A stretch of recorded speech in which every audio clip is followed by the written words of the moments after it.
Astronauts to the moon. Ignition sequence start. 3, 2, 1. Houston, we have a problem. Liftoff. We have a liftoff. We copy you on the ground. You got a bunch of guys about to turn blue. What you're seeing here is a mirage. What's going on, everyone? It's Jaron from Jeranism, back with another live video for you today. Sorry about the delay, the twice over delay. We're starting later than normal. Iru needed some time to get to his studio, and I felt like waiting for him rather than go live without him. So joining me is the great and the wonderful, the Argentinian Iru. Iru, what's going on? Hey man, hello everyone on the chat. Thank you for waiting me. Anytime, Iru. For you, I'd wait years. Light years, man. Yeah. Light years. Light years. I would wait light years for you. Hey, I have a question for you. Something I've just been reading about recently and wondered your opinion of it. Are you? No, I'm not gay. No. Oh, really? I'm gonna have to change my opinion on that's gonna have to change. No, come on, man. I drove with you and Linda for hours upon hours in our trip from Denver to where did we go? To L.A. Stopping in Vegas, right? LA. Yeah. So that's your fault. I saw you guys kiss once or twice in the back seat. So yeah. I didn't. That's usually not the actions of gay people. But hey, for money you can do whatever you want. That's true. That's a good point. As NASA, man, they right. can send you to Saturn if you want. Exactly. No. Here's the question I have for you. I don't know. As an Argentinian, maybe you have some insight. Are you somebody who believes that, the Adolf Hitler escaped to Argentina? Hillary Clinton? No. Adolf Hitler. Adolf Hitler. Yes. Okay. Sorry, because the English accent. No. Yeah, we have a lot of documentary talking about that. We have movies talking about that. Of right. course, it's like an urban history, you know. Right. But the real thing is that came because there is real facts behind that. The real fact is that one of our best presidents, who was called Juan, Mm-hmm. Domingo is like, say, Sunday. So John Sunday Perón was a guy who belonged to the Crocs of Malta. And then he traded all these occultist organizations, and he left the first president that he left was because the military here in Argentina was bombarded directly, the equivalent to the White House, to take it off. Right. And he was a really, like all the presidents around the world, you need to play with some cards of the elite cards, because you need to play that kind of game. But after a few, going back uh, um, ah, sorry, after a few years of going and back with the standard presidential things, he decides to really rise up the Argentinian race, and he puts the Argentinian country between the most important countries in the world in the 50th decade. In fact, Churchill celebrate when they defeat the Perón, and it's by his own words, because we are an England colony right now, as I believe all the Latin American, Central American, and North American countries. We belong to England, and we have that in our independencies. We used to be a colony from Spain, like you guys. You have a lot of name actually in Spanish names in your cities and states and things like that. That because all that territory was to Spain. And then come England and take all that territories, and they implanted all our independencies. So for the regular people, we are free and independent, but in fact we are from England. And in that time, Perón was working with Nazis and bring a lot of Nazis to here, to the south of Latin America. And of course, the paperclip operations took the Nazis to North America. And, because Perón trade these organizations, when he died, they cut their hands completely out of their body. And when you research a few rituals from these organizations, when you trade these organizations, they leave you, when you die or when they kill you, they leave a knife putting in your back. That is one of the signs, and the other is when they cut off your hands. So the only president, I believe there is the only president in the world until now that after his death, someone goes to the tomb and cut their hands. It's only Perón. So I hope you understand all this back and forth that I go. But yeah, we have connections with Nazis because we are all England territory and a lot of Freemasons. And if you start study the Second World War and all the connection that Hitler has with the elites, and after maybe he wants to do the same thing as Perón, maybe he accepts to be in power, financing by the Zionist and United States guys and blah, blah, blah. And then when he wants to maybe take his own path, well, we know the history. Right. Yeah, no, I just been looking at a lot of different articles that basically, and I can bring up a few, but I don't have these ready, and I wasn't even thinking of discussing it today. But really, when I remembered you're from Argentina, and that's what I've been reading, is that Adolf Hitler may have escaped in a submarine to Argentina. I was just wondering if you'd heard any of those reports. And then there's basically CIA documents talking about people down there saying that they'd seen him and that they would tell him what bunker he's in, or tell him what I guess he was on a farm or something, or on a ranch. Here we have where is the south of Argentina, which is a place it's called the Little Switzerland, because it's like being Germany or in Switzerland. We had all these big mountains and this nice landscape, and like being in Europe.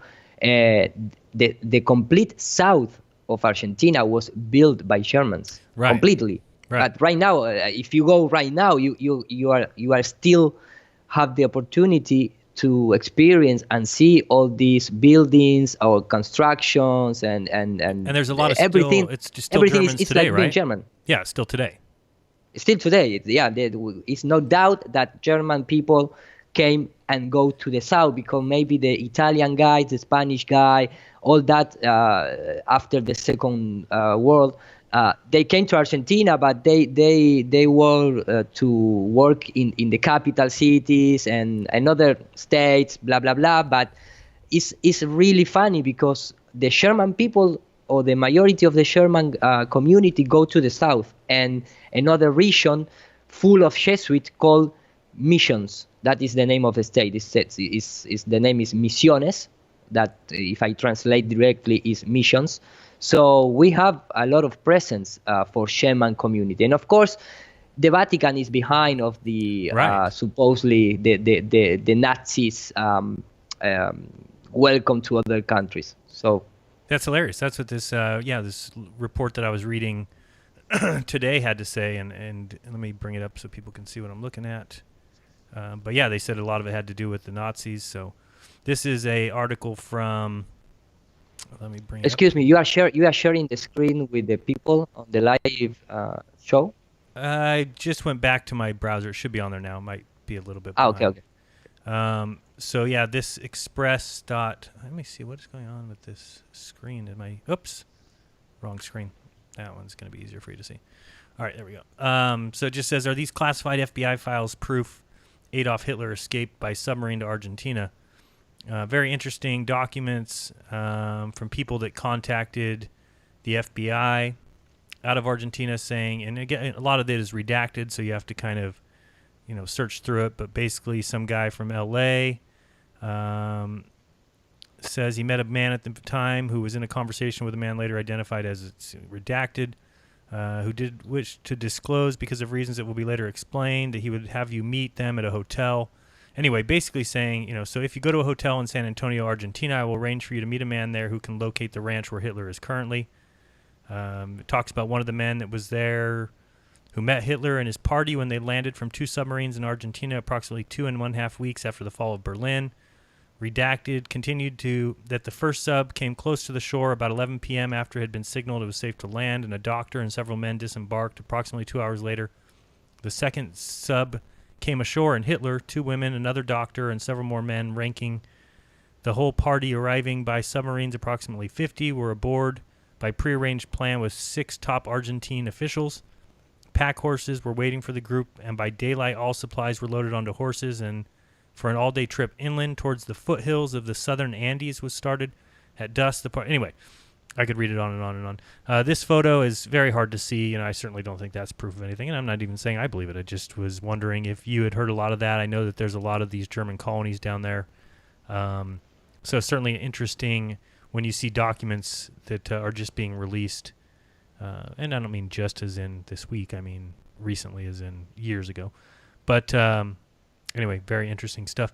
So, yeah, and then there's also these images supposedly taken after, Germany fell, after Hitler was supposed to be dead. Of course, you're going to read articles about it where people say, I don't buy it, based on what I read in the CIA document. Most people don't believe it, but just wondering your opinion on it. So. Yeah, and let me just share my screen for the first time so we can test it. Let's test it. And okay, let's test. Supposedly I'm sharing right now, so tell me if. Let's see. If we're okay. Yes. Got it. Okay, so one of the most myths about the Germans and Nazis came to Argentina is not just Adolf Hitler, but also Mengele. Mengele in Argentina. That's not a myth, though. I mean, that's it's exactly. That's well, okay. But you're gonna have these, people these saying it's people a myth. from the media, because if they recognize that maybe Mengele came to Argentina, why is not going to came to Adolf Hitler? True. I mean, you start having these more connections to maybe start believing in the Adolf Hitler coming to Argentina. But Mengele is like, 98% real that he came to Argentina and keep working on genetics research and, testing with people here in Argentina and blah, blah, blah. But all these people go to the south. All right. Goes to the south, real near to Antarctica, and that is maybe why they came with this history about we have Nazis in Antarctica and blah blah blah, because they are really near, because they are in the south of Argentina. And then the problem with Perón is that, and I have the videos and I have the audios that I share in my radio shows with the people, but it's something that everybody knows, that Perón, his government was called the third position. The third position. That was the doctrine of Domingo Perón here in Argentina. Mm-hmm. And when you ask why it's called the third position, and sorry because this is in Spanish, of course, because this is from Argentina president, but here in Spanish says that this is a president, this is Perón. He declared the third position because he said that the world, and I have the original audio, so it's the only president that I listened saying this. He said that we are the third position because the synarchy is constituted by the communism, the Masonry, the Freemasons, and the Vatican, and the Zionism. So he, from his own words, say to the world, we are dominated by the England, the imperialism doctrine, right, by England and the Freemasonry, the communists and the, I don't know which is the word in English for that. Let me just quickly translate. Liberalismo, liberalism. Oh, liberalism. And okay. The liberal and the Vatican is all created by the same people. And right, we are the third position because we are not belong to the England and the Freemasonry, and we are not belong to the Vatican and all this construction, because the communism and the liberalism are created by the Jesuits.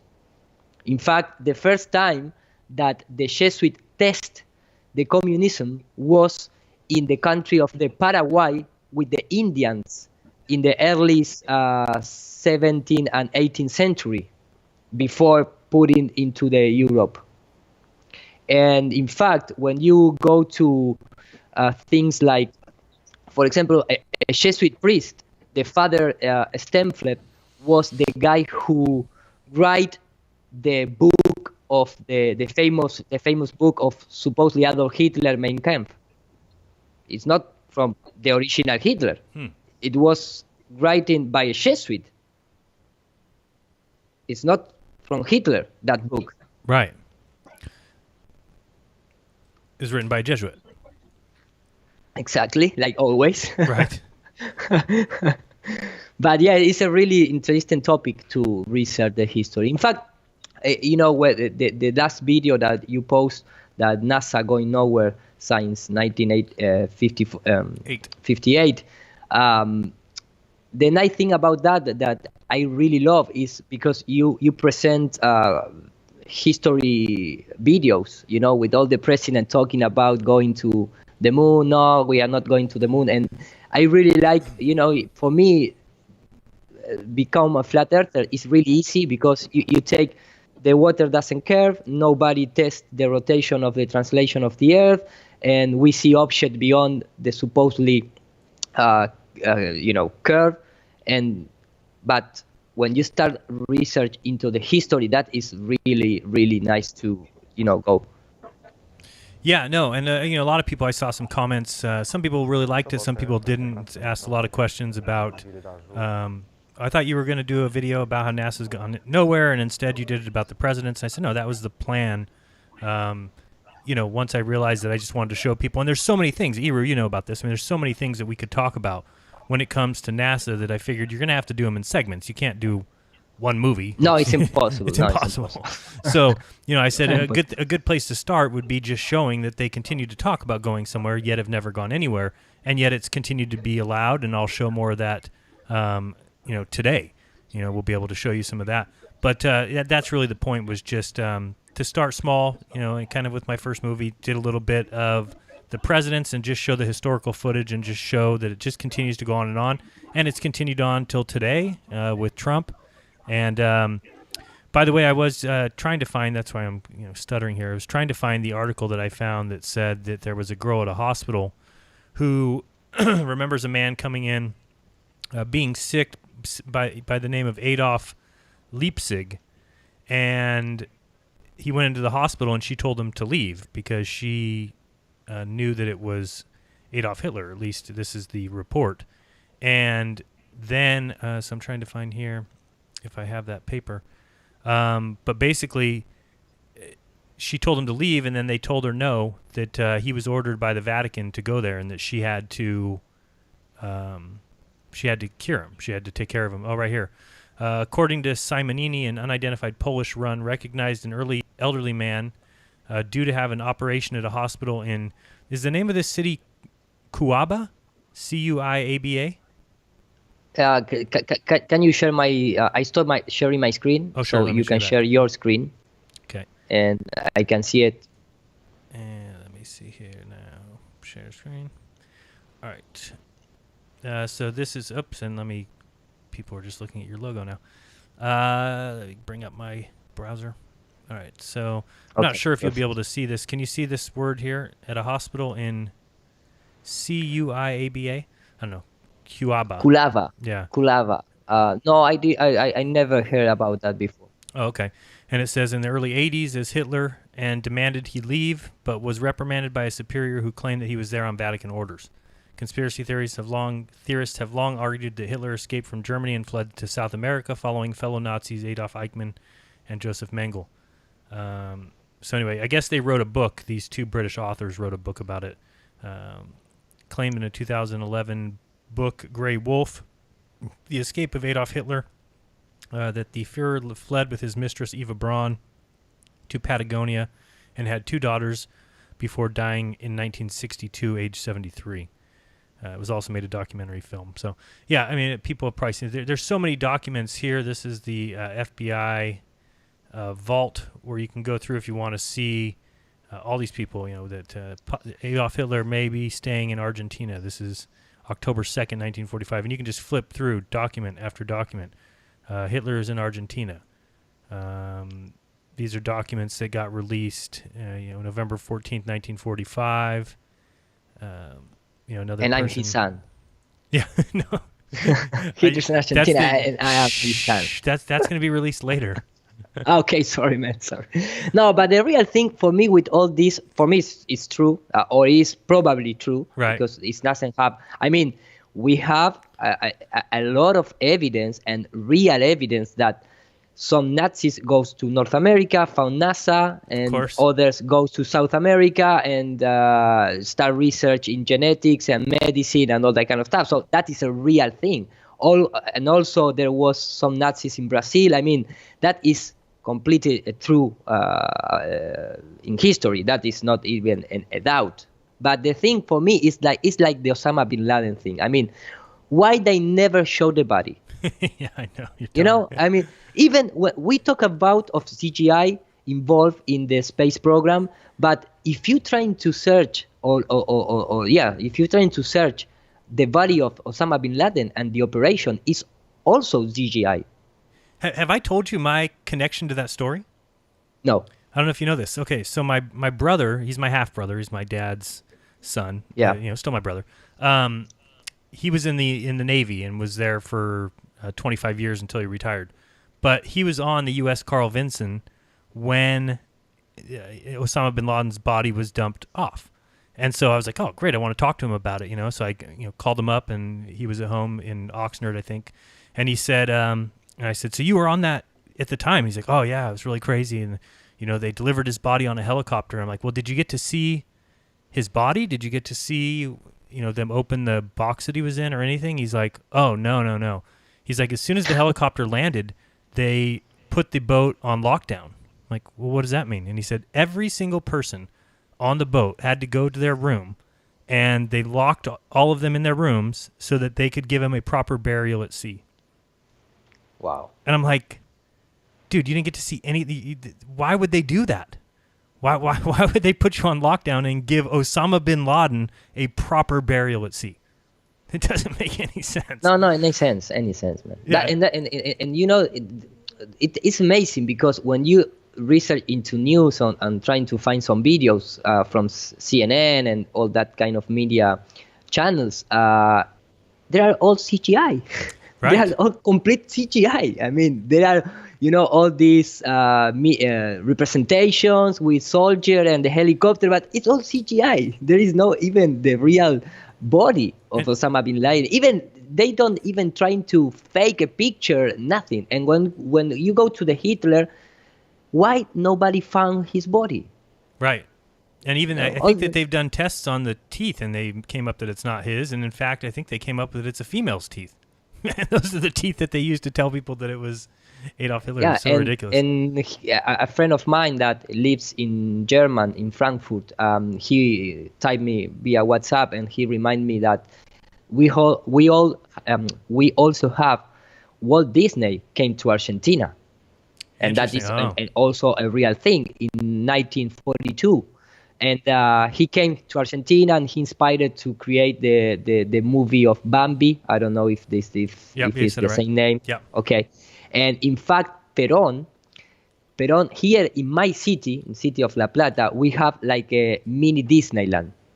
And Walt Disney came to Argentina, visit my city, and Perón bring him to inspired in that, with the name is the Republic of Children's.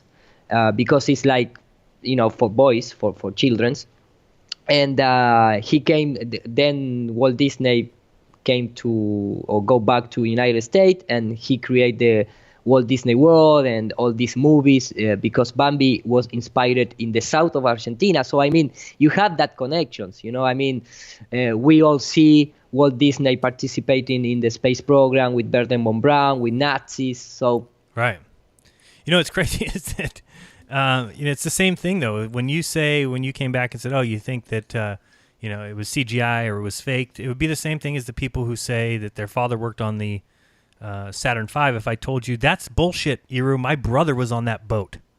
My brother was on that. The screw of that. My brother made the screw for that box. He was on the deck of that USS Carl Vinson when they landed the box. And, it's the same thing when you ask these people, because I remember asking my brother, like, how do you know it's even true then? And he's like, well, why would they lie about it? Yeah. Why would they lie to us, Jaron? So it's like, why would they lock you in your freaking rooms? It doesn't make any sense. And I was like, the entire boat? He's like, yep, the entire boat was put on lockdown so that only very select officials were allowed to be there and give him a proper burial where they dumped him in the sea, which is just hilarious. It's just so funny. Yeah, but... And it's supposedly he died way earlier anyway. I ask the same question when the people say, why is going to lie us, and why is going to lie all the people? And I say, man, if you are not a religious people, so ask the same question for yourself, that why Vatican is going to lie about the history of Jesus. Right. That you accept that lie. I mean, you accept that institution is lying to you for thousands of years. Right. And if I ask you why, you're going to say, well, for social control, for economic control, for political control, blah, blah, blah. So if you just type the architect of the heliocentric model, they are all Jesuit by the same institution. So they are the same liars. Right. Why you don't just ask you that simple question? Even the Big Bang theory is created by a Jesuit guy. Yeah, it's just nothing but lies. We've all been lied to, and it's so sad that, I tried to put that in the movie at the beginning just to tell people, you have been lied to. You wake up to that fact, number one. Because once you realize that, and you realize that the CIA has done lies all over the place for many different reasons, for every reason you can possibly imagine. I put that clip in there of Clinton apologizing for all these experiments that were done on citizens without their knowledge, and he even says in there, it wasn't done for any other reason than just shame to admit that they were doing it. And it's not like they admitted it after. It had to be found out. Somebody had to investigate. Somebody had to uncover paperwork, and then they looked into it. And then, of course, at that point, it comes out. But it's just crazy that people always ask, why would they lie to us? Why would they lie to us? In fact, I really, sorry for interrupting. No problem. But I mean, when they ask that, they asking like they never lie to anybody. Never. So it's like I tell you, like governments have been honest. And why you lie? Right. You have your example for your own. Great point. I mean, you lie to people or not? No, I mean you cannot say like, no, I never lie in my life. No, nobody can say that. Nobody can say that. So why you lie? Right. So why you lie? Oh, well, because I want to hide something, or I want to control my opinion, and well, the same thing is here, but in another scale. Yeah, or my finances or any. No, I mean, it would be shocking if anybody could ever really do a study. The problem with lying is you can't really do a study on it, but how often people lie every day? It'd just be ridiculous. And so, why lie? Well, there's a plethora of reasons. It could go on and on forever as to why lie. I mean, it's just ridiculous. Why would they lie to us? Well, there's a million different reasons, and tried to put that in the video and just let people know. So if you don't know it's the same reason that you lie. It's the same reason as you lie. Right. And so people know what Iru's talking about. Yeah, my video came out yesterday, or my movie, which was NASA going nowhere since 1958. And I hope to do other installments. I knew it was really weird, though. Iru, last night, I posted the video, and as soon as I did, the first thing that came back is it said not advertiser friendly. You know how that works. It's like, wow. Oh, great. So yeah, imagine that when I'm going through. And I really love in association with no one. Yeah, thank you. I want to make sure people notice that. Yeah. So it comes back not advertiser friendly. So I did that thing where you can request a manual review. Went to bed last night. Didn't think that I would get approved or anything. Woke up this morning, and instead of that being there, now there's a claim from the British. I don't know if it's British Pathe or British Path. I don't know. British and then PATHE has now claimed the video, and I noticed that there is ads on it. So just as I expected, it kind of sucks when you put your time and effort into something and then it goes, obviously any money that's made off that will go to someone else. So I did contend it or, appeal it and say, hey, this was in fair use. It's for educational purposes, blah, blah, blah, blah, blah. But even if that comes back, I have a feeling that the immediate thing after that will be it's not advertiser friendly. And what are you going to do? It's the best you can do is continue to put these videos out. A few people have sent me $5 here and there. I saw somebody sent me $15 on Venmo. So thank you very much. If anybody wants to donate, because obviously I'm not going to get made any money from YouTube from that, but I expected that going in, so it's not the biggest deal, the end of the world. I'm sure Iru knows how it is. We put a lot of effort into our videos and things like that, and they don't always work out monetarily, but that's not the point. The point was to do a good movie, show you how the presidents have gone through the process. And a lot of people always ask me, I get questions all the time, do the presidents know that it's a lie? And I put in that movie as how the hell would I know? Some of them to me no, and I just think most of them probably not. I think Lyndon B. Johnson worries me a lot. He's involved in so much. He was involved in the starting of NASA. When you look at him being part of the Senate committee before he was president, I think Lyndon Johnson was hugely involved in Kennedy's assassination. I think Lyndon Johnson was hugely involved all the way up into his death in a lot of problems. In this whole Texas connection, I think Bush has huge problems and is connected a lot more than people think in a lot of this stuff. And so, those presidents I have my worries about. But the other presidents, like Reagan, the actor, was just a big pusher of NASA. I can show a video here. Let me bring it up. Let's see here. This is a video just showing you how involved he was. Let's see here. This is Ronald Reagan. Of our lives and our societies. Sorry, I'll bring it up for people to see. The American people, all of us, just don't know enough about a major aspect of our space program. I refer to the hundreds of human-oriented technological spin-offs from the program. On the one hand, the country's aware of the various stages of development of the program. We have all taken understandable pride in the program's many flights and exploratory achievements. On the other hand, people are not aware of the enormous technological achievements that directly benefit and will continue to benefit all of us. So he just seems like such an actor to me. Everything he's doing. Completely, man. Totally read, totally reading. And this is even called, I believe the name of this video is Ronald Reagan and NASA public service announcement. Anytime I see a public service announcement, and again, I put that clip in there of George Bush talking about the fact that the government has a long-standing practice of putting out news pieces, sending them to the news companies to be played, and all these media stations play them as if they're news. But they're not news. They're put out by the government. So it's not a news story. It's meant to make you think it's a news story. So people go, they sit down, they watch this news story. Oh, very interesting. 50th anniversary of Apollo. It's this. It's a public service announcement from the President of the United States. But it's put out by the government. And again, they don't put any kind of disclosure on there. Like this was made by the government. You know, something I saw the other day too. I went to a RT video, and now if you go to an RT video on YouTube, it says right below it, RT is funded wholly or completely by the Russian government. Of course. But they should, yeah, which we've always known, right? But they should put all the other CNN. You know, these CNN has several employees that work for the CIA. They should put that in the video so people know, because people otherwise assume that we have what the media was intended to be from the very beginning. The media is supposed to be impartial. Obviously, if you've paid any attention, you realize that that's not true. You can just flip back and forth between NBC and Fox and see that they're on two different sides of the story. Well, why? Because they're paid by two different factions of the government. It's ridiculous. So we'll listen Not only to a little in more this of this. country, but all over the world.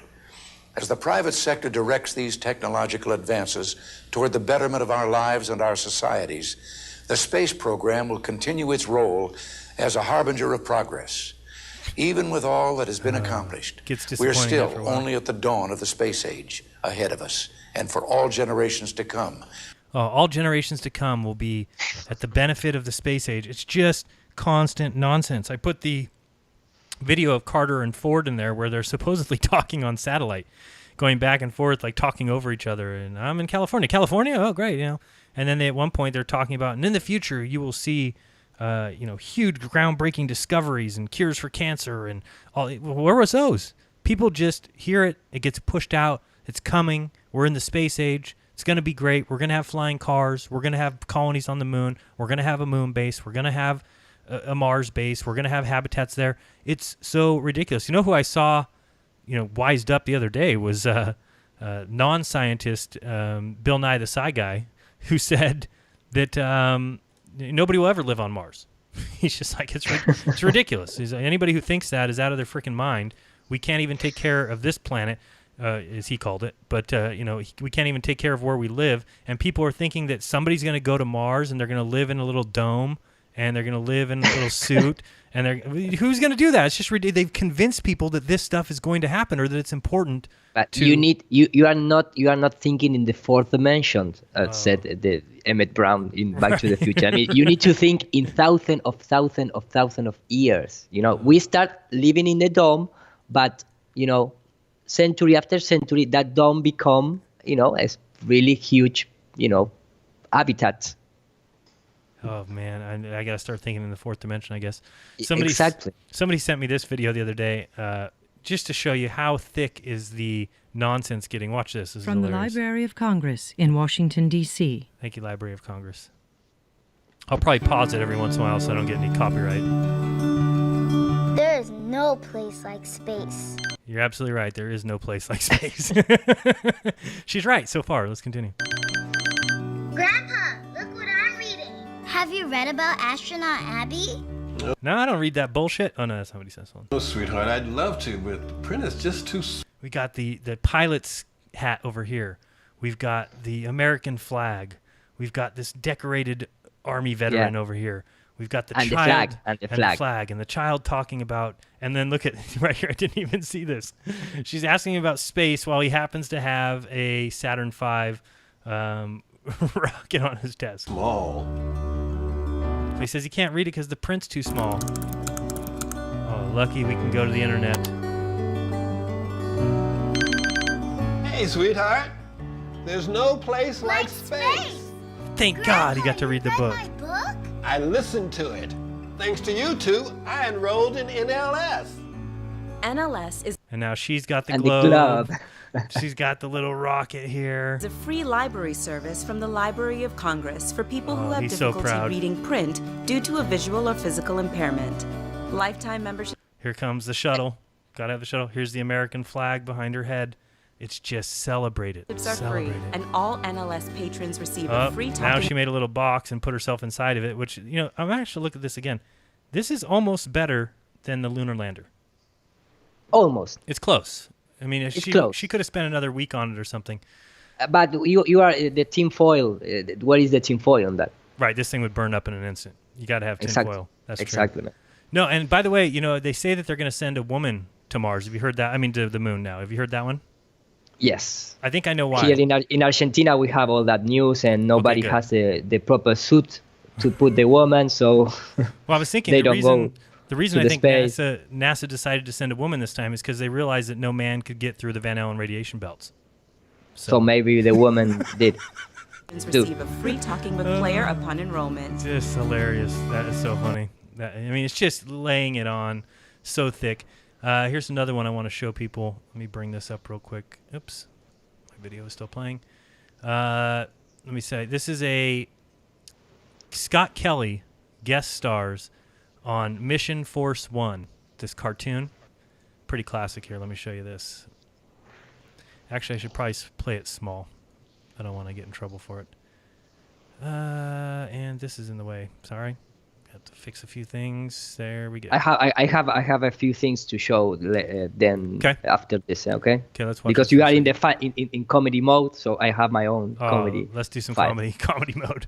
Okay. Here we go, and thank God they drew the ISS, and we got these. This is good stuff. Let's watch. That's the International Space Station. Houston, we've had a problem here. There's some debris headed our way. I play commander of the space station, and Miles and his friends come from the future and help us save it. Hi, I'm And Miles and his friend comes from the future and helps us save it. What are you doing? Captain Miles Callisto, and we're Mission Force One. Hi. The animation of the space station looked great. It looked familiar. Looked great. To me, which familiar. I could tell. Look at this with this person running sideways. You know, what parts of the space station Wow. you were trying to present. The ISS was the first large-scale, multinational space station created by humans. What I liked about it was it seemed relevant from a... It seems relevant, and it's got this little alien character and this duck and this blue-headed avatar. Wow. From a educational perspective, and it also was... it's very educational. Really cool visually. So in the future, humans and aliens work together? So in the Cool future... visually. Man, this is craps. I mean, the render is terrible. He says, in the future, humans and aliens work together. And this is educational. Really cool Look at this. visually. Yeah. So in the future, humans and aliens work together? Work No, together, play they together, don't. and save the day together. Work together, play together, and save the day together. But they have human voice. Yeah. They are alien, but with human voice. I see it.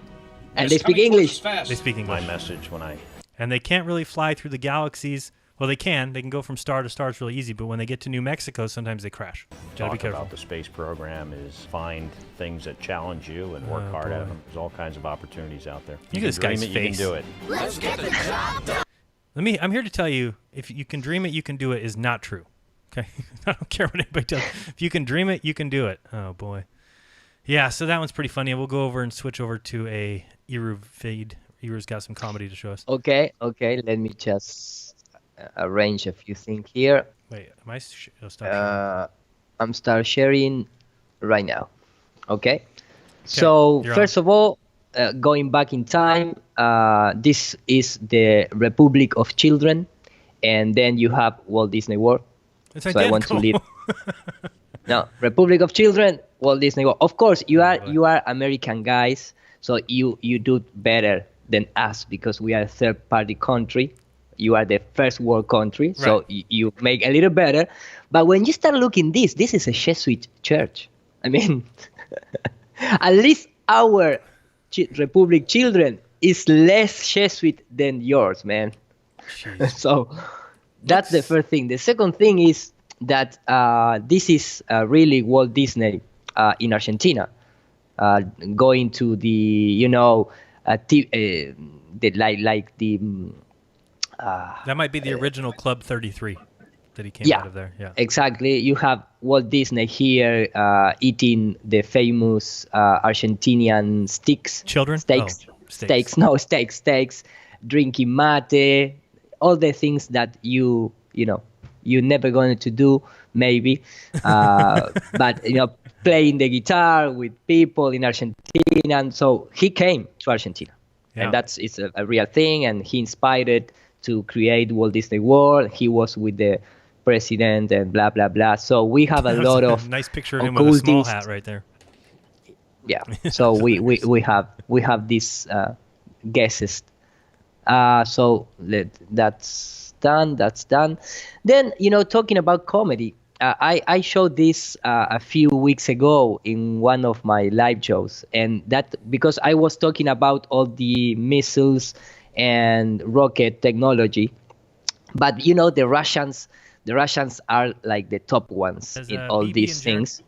I don't know if you see this, but this is amazing because we complain about the CGI in terms of Osama bin Laden. We complain about the CGI in terms of space program, but the Russians has a really nice and really particular way to use the CGI to sell his achievements in terms of military and space program. Because this is let me just translate it very quickly.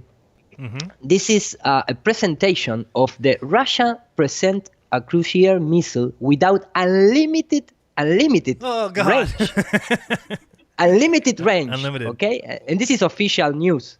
It could go around the Earth like 10 times and still hit its target. Amazing. Yeah, amazing. And name it unmanned nuclear submarine and hypersonic weapon. So these guys are, they are Russian, man. So impressive. But the thing here is, if you look in real life perspective, they make this presentation. The government brings all these people to invest, in military weapons. Money. This is like a madness if you see in that way. But they bring all these military people, industrial complex right there.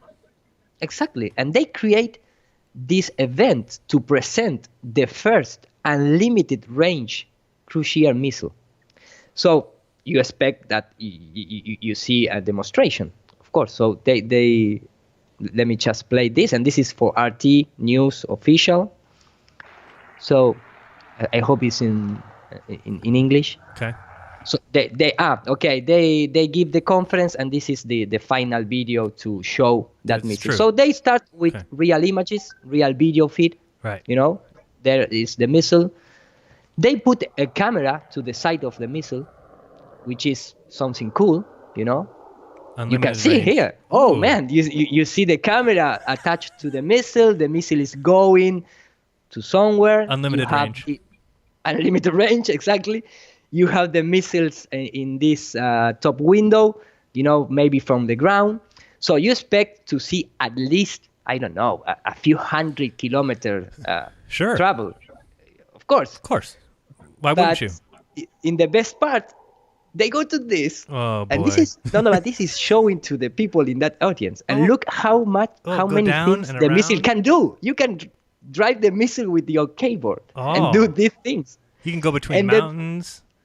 You can climb. I'm surprised mountains. I'm surprised they didn't show it going into a tunnel. No, that technology is too much. Oh, that's too much. But the nice thing is that when they talk about, because if you are a Russian guy and you say we have unlimited range, it's because you have really unlimited range. So the missile can travel from this part of the world. Right. He can avoid all kind of detection and radars. He can. Oh, he goes around it. Nice. You can drive and you can, skip. You came from Argentina fast to the south and make exploding in the Pacific Ocean, and the people applaud. I gotta applaud that. That's pretty good. That's pretty good. This is and the people believe this. They eat it up and they donate to it. Oh, I'll give you more money. More exactly. Money for so you. if you are a bad person and you live in the United States, you must be worried, man, because they have a limited range CGI missile. I'm pretty worried right now, especially because it can travel down my street and actually enter through my front door. That's a problem, man. I mean, be careful. Be careful with Russia, man. I gotta be careful. I told you. And no, but this is crazy, man. I mean, this is completely insane. And there you go. But they use the CGI. We were just looking at your channel so people can see. You can go to Nur for Everyone or Nur this para is Todos. the English time. That's the English one. Awesome. Yeah, this is the Spanish, and this is my Patreon who wants to support me. And let me just show this. This was sent me a few days ago by a very prestigious cinema director who lives in Chile. I am not going to give the name yet because I don't even reply his email. But he sent me an email with this. It's a really, nice things to see, because this is a real fresh news. Let me first introduce this guy. I don't know if you know him, Guy Kawasaki. It sounds familiar. Where is he from? Wait, with this surname, he's from Japan or Kawasaki, something like that. Okay, Kawasaki is, but what is he? He is a really important guy in terms of the technology perspective, background. He works with Steve Jobs and things like that. He wrote a few books. He has a really good curriculum, and in Silicon Valley, he's a very respected people. You can go and read for yourself who is Guy Kawasaki. But the real thing here, the important thing here, is that there was an interview in CNN Chile, and I translate this with the Google translation, but he says, Guy Kawasaki, technology expert, the person closest to Steve Jobs today is Elon Musk. Is, a really interesting title. But the important thing here, I don't know if it's typed here. Let me just see if it's write it down in terms of. No. So I'm gonna play the video, and to you hear for yourself. You're gonna have a voiceover in Spanish, but the important thing that the guy is gonna say, you're going to hear it, because this was released 17th of June of 2019. So I need to go. It's a really long interview, and it's in English, but they put this voice over, so maybe there is the official and the original language. Okay. And the people, the journalist, at the 10 minutes around the interview, he's asked to Kawasaki that this idea of maybe United States is going in the wrong direction because Trump is, has problem with the immigration and the industry on this, on that, blah, blah, blah. And the guy replied like, no, man, they are lying to you. That is not what is happened. And then, let me see if... Let me see. The sound is a little low, right? A little low. Little low. Let me just maybe, because I want to the people listen the important part. There is a little more loud. A little bit. Okay. So let me just. He asked, like, the United States take the risk to go beyond the vanguard in terms of technology, because Donald Trump is like a really conservative, politician, blah, blah, blah. So the guy said, no, you have been fooled. And after that, let me just go to that part. Absolutamente. I think that. And look how much silent. That's a long pause. Yeah. Okay, I make pause, but he start to make like, okay, how can I tell it? Yeah, he start to say that. How can I tell you that? Right. This is gonna be a little hard. So let me just play. Okay. Esto es muy difícil. This is so hard. Well, suscribo a la idea de la teoría de que la Tierra es plana. Well, I subscribe to the theory that the Earth is flat. Directly. Without any, even... So he took all that time because he declared himself a flat earther. Yeah, and I mean, sometimes people, I think with that, sometimes they don't mean that. I think that they are saying like that things cross boundaries. I don't know, because isn't there a book by some guy that's called The World is Flat? I think, yes, and I think the same thing. But when you keep listen the interview, he's a flat earther. Okay. He's a flat earther. And he started talking about that kind of thing. Maybe you can take it in that way. Either way. Of this, either way. But the thing here is that he talks about Steve Jobs, He talks about Elon Musk. He talks about the flat Earth. He wasn't a really closet guy to Steve Jobs. We all know that Steve Jobs maybe when you listen talking about the gravity things and Wow. I mean, I'm gonna have to try to find that in English I think we can hear it a little bit, but it's just hard because it's in Spanish. Yeah, I know that. But I bring this news just for you guys. Maybe can find it. But the real thing for me is that when these guys talk about flat Earth, nobody is saying nothing. Because True. they respect his person. So they say okay, and the for me, the important thing is how much time they took to say right the theory of the flat Earth, not the book or the consequence of a flat Earth world in terms of economic. No, he start breathing, he make a pause, he looked to the eyes of the journalist, he breathed again, he said, okay, this is going to be hard to say, but I subscribe to the theory, not the idea or the concept, to the theory of the Earth is flat. Right. So that is why I don't think he's talking about the book of the flat Earth theory, a flat Earth world. Because if that was the case, he's going to say, okay, in economic terms, I believe this idea that the Earth is flat, but in terms of economics. Even that term doesn't make any sense, that it's flat for economic reasons. Yeah, well, but ridiculous. Let me just put again, and look his body reaction. Forget about the voice over in Spanish. Absolutamente. Right now, I think. Oof. Esto es muy difícil. This is so hard. I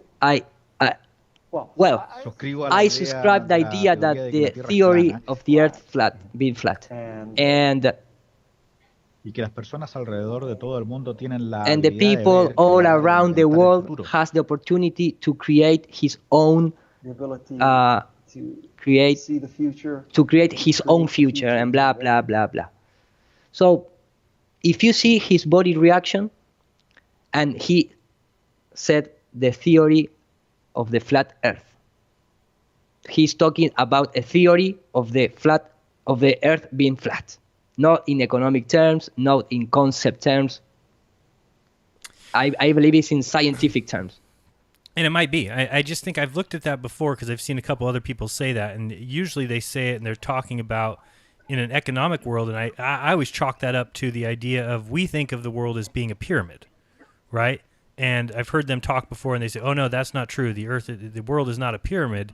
It's not a pyramid scheme. It's actually flat. Meaning anybody can do anything on that flat ground. If you think about a pyramid, you think of all the people on the bottom of it, and then you think about just the few at the top. And so when I think they're talking about flat Earth economics, they're meaning to say, no, it's not a pyramid. There isn't in some small echelon of people up there. It's the Earth is flat. That might be what he's talking about, but it could clearly be the other thing too. But I've heard whenever I hear guys in that kind of upper echelon, it'd be the same thing as if I heard Elon Musk say it, because I would think that what Elon Musk means by that is the fact that, oh, well, he's just some kid that grew up in South Africa. And so if somebody tried to say, oh, well, you have to have money to make money, and it's very difficult to become anything in this world, then he might come back and say, well, no, I believe that the Earth is flat.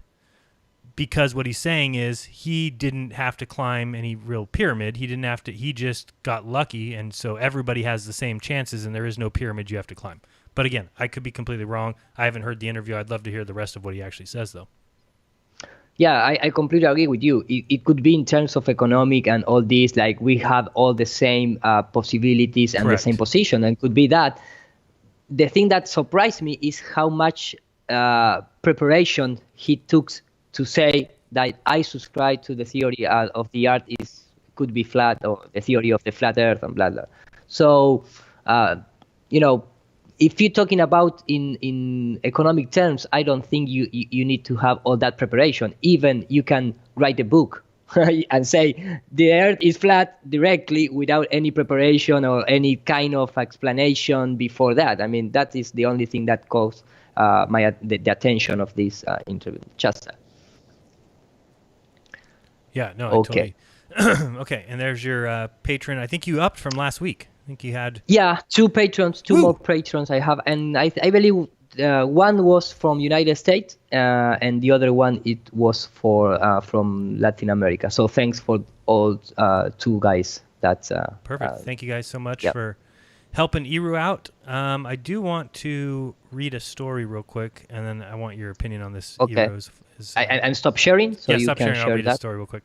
Yeah, and then you can see my screen if I share for you. Done.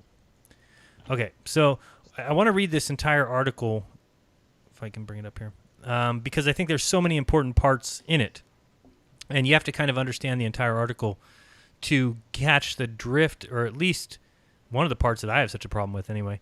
So this is from The Intelligencer, which is New York Magazine. People have, I'm sure, seen articles here. This is from January 22nd, 2019. But there's something important in here, Iru, that I think you and I could discuss.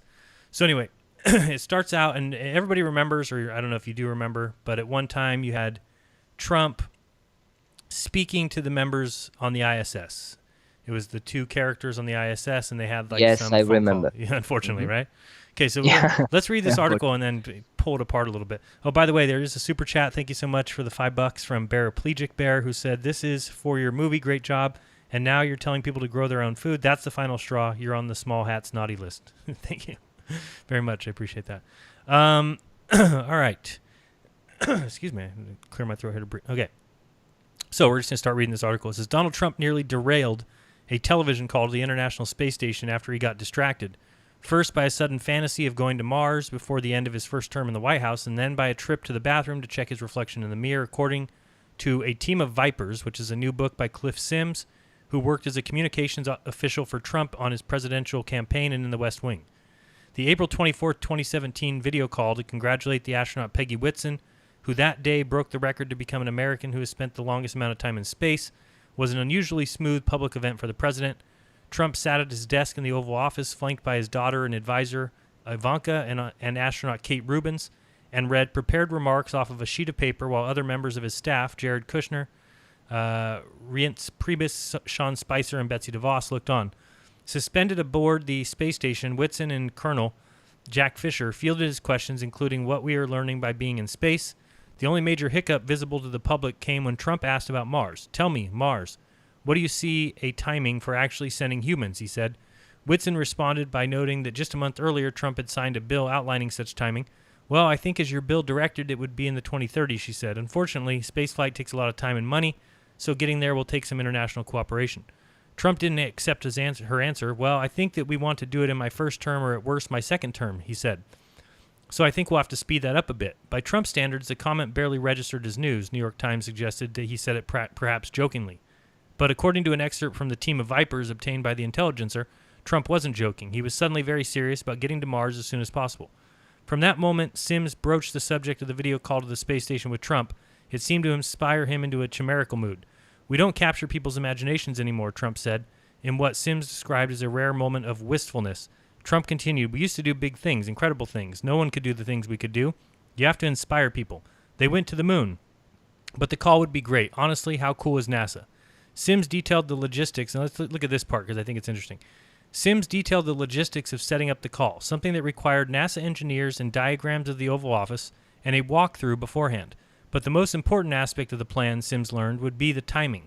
An engineer explained something called orbital mechanics to him, how the space station would only be reachable during a specific period of about 20 minutes when it was in just the right place. The president would have to be right on time, a rarity. This is insane to me. So why, Iru, if we have people in a space station that are going around the Earth, why could they only talk to the president? This isn't saying that the president said, "Hey, I only got a 20-minute window," which would make sense to me. If Trump said, "Hey, I've got 20 minutes, we've got to do the conversation in this 20 minutes. But that's not what this article will go on to describe. What they're saying is the ISS would only be in a spot that they could talk to the president for exactly 20 minutes, and there's a countdown clock and everything. If you look at this picture, there's actually a clock here. Yeah, I remember that. Yeah, there's like a countdown clock where they had to be exactly on this timing, which just makes no sense to me. If you have satellites all over above us and everywhere on the ground, and you're able to beam signals everywhere, why would it matter where the ISS is? I can talk to somebody in Japan right now. in a real-time conversation. They don't have to be at a certain spot. They don't have to. If this thing's just traveling overhead, why wouldn't you be able to communicate with it? Makes no sense to me. Anyway, I'll continue. So, where was I here? All right. The day of the event, so would only be reachable during a period of 20 minutes when it was in just the right place. The president would have to be right on time, a rarity, Sims wrote. The day of the event, Sims conducted a final briefing in the private dining room with Trump, DeVos, Rubens, and Robert Lightfoot Jr., the acting NASA administrator. We had about 10 minutes before the broadcast, Sims wrote, which I stressed to the president had to start and end exactly on time. You know, I just start thinking about parabolic flights and how if you were going to have conversations with the president or you had some sort of green screen set up, that you would need everything to be timed like that. You would say, this is when we have to talk to the president. The ISS will be in the right location at this exact 20 minutes, and it has to take place during these 20 minutes and these 20 minutes only. Anyway, just let's go on. As Sim explained to the president what was about to happen, he scanned over his prepared remarks, crossing out some of the text with a Sharpie. Meanwhile, Sims wrote, the giant flat-screen TV hanging on the wall was turned to Fox News on mute. Trump asked him where the cameras would be positioned and which side of his head would be most prominently featured. Sims wrote that he made sure the press cameras would be positioned on the right side, which is Trump's preference. Then something happened. Trump suddenly appeared distracted, distant, wrote Sims. I could sense the gears inside his head were starting to turn. I was losing him. As the clock ticked down, Trump suddenly turned towards NASA administrator. He asked, what's our plans for Mars? Lightfoot explained to the president, who again had recently signed a bill containing a plan for Mars, that NASA planned to send a rover to Mars in 2020 and by the 2030s would attempt a manned spaceflight. Trump bristled. According to Sims, he asked, but is there a way we could do it by the end of my first term? Sims described the uncomfortable exchange that followed the question, with Lightfoot shifting and placing his hand on his chin, hesitating politely, and attempting to let Trump down easily, emphasizing the logistical challenges involving distance, fuel, capacity, etc., also the fact that we hadn't landed an American anywhere remotely close to Mars ever. Oops, what happened? Did I lose you? I don't know. No, I'm here. Okay. Trump did not seem worried about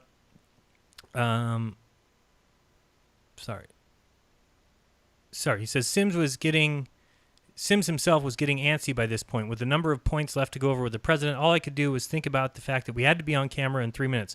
It's just hilarious to me that NASA has this kind of pull that they're able to say, no, you need to start exactly on time. We need to end on time.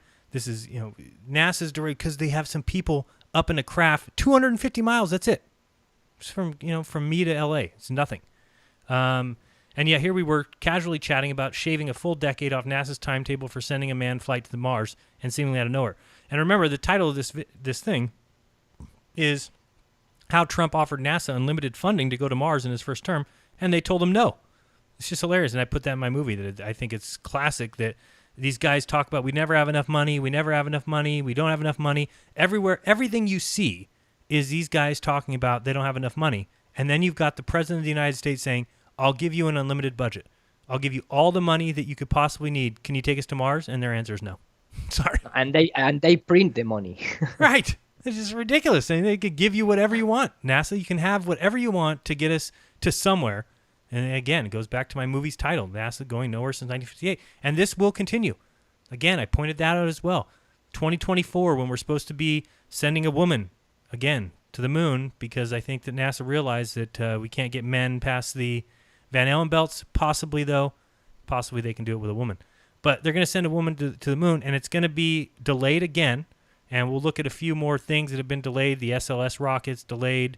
NASA moves forward in this story with plans to build a multi-billion-dollar moon rocket. And they're talking about, this is the thing that always catches me with these articles when you read them. Because if somebody catches on this, they're going to see, this is July 12th, so earlier this month, NASA moves forward with plans for a multi-billion-dollar moon rocket. So somebody might read this and say, this is really great. Look, NASA's moving forward with this huge rocket that's going to send us to the moon. But they don't understand that when I see this, or Eru sees this, and we understand, well, wait a second, are they talking about the SLS rocket? Because all you need to do is go to a story here where NASA quietly pushes back its SLS launch to estimates to 2021. This is the rocket that they're talking about. This rocket here that NASA moves forward with plans with a multi-billion-dollar rocket, this is the rocket they're talking about, the SLS rocket, which is so behind schedule it's not even funny. You read this article and it'll go through and tell you that originally this rocket was supposed to be, here we go, This is this is the understatement of the year. This is hardly the first time NASA has been forced to push back its SLS launch plans, and had the original timeline been possible, we'd have already seen one SLS flight today. Delays have forced that schedule to change.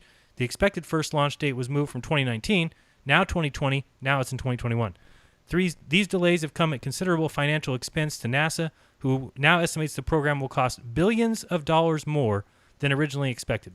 It's worth noting that NASA is working with contractors, including Boeing, which has failed to keep milestones for its Starliner spacecraft, Northrop Grumman, which can't seem to stop messing up the James Webb Space Telescope, right, which was supposed to be launched, years ago, and at this point now that's going to be 2022. I wonder why the SLS has been plagued with all these setbacks. Well, it's really easy to figure out. They just keep pushing it out. And then, like I said, they have these plans to go to the moon by 2024, which is right at the end of where Trump's second term will be ending, and it will just get pushed out a little bit, which you should already know.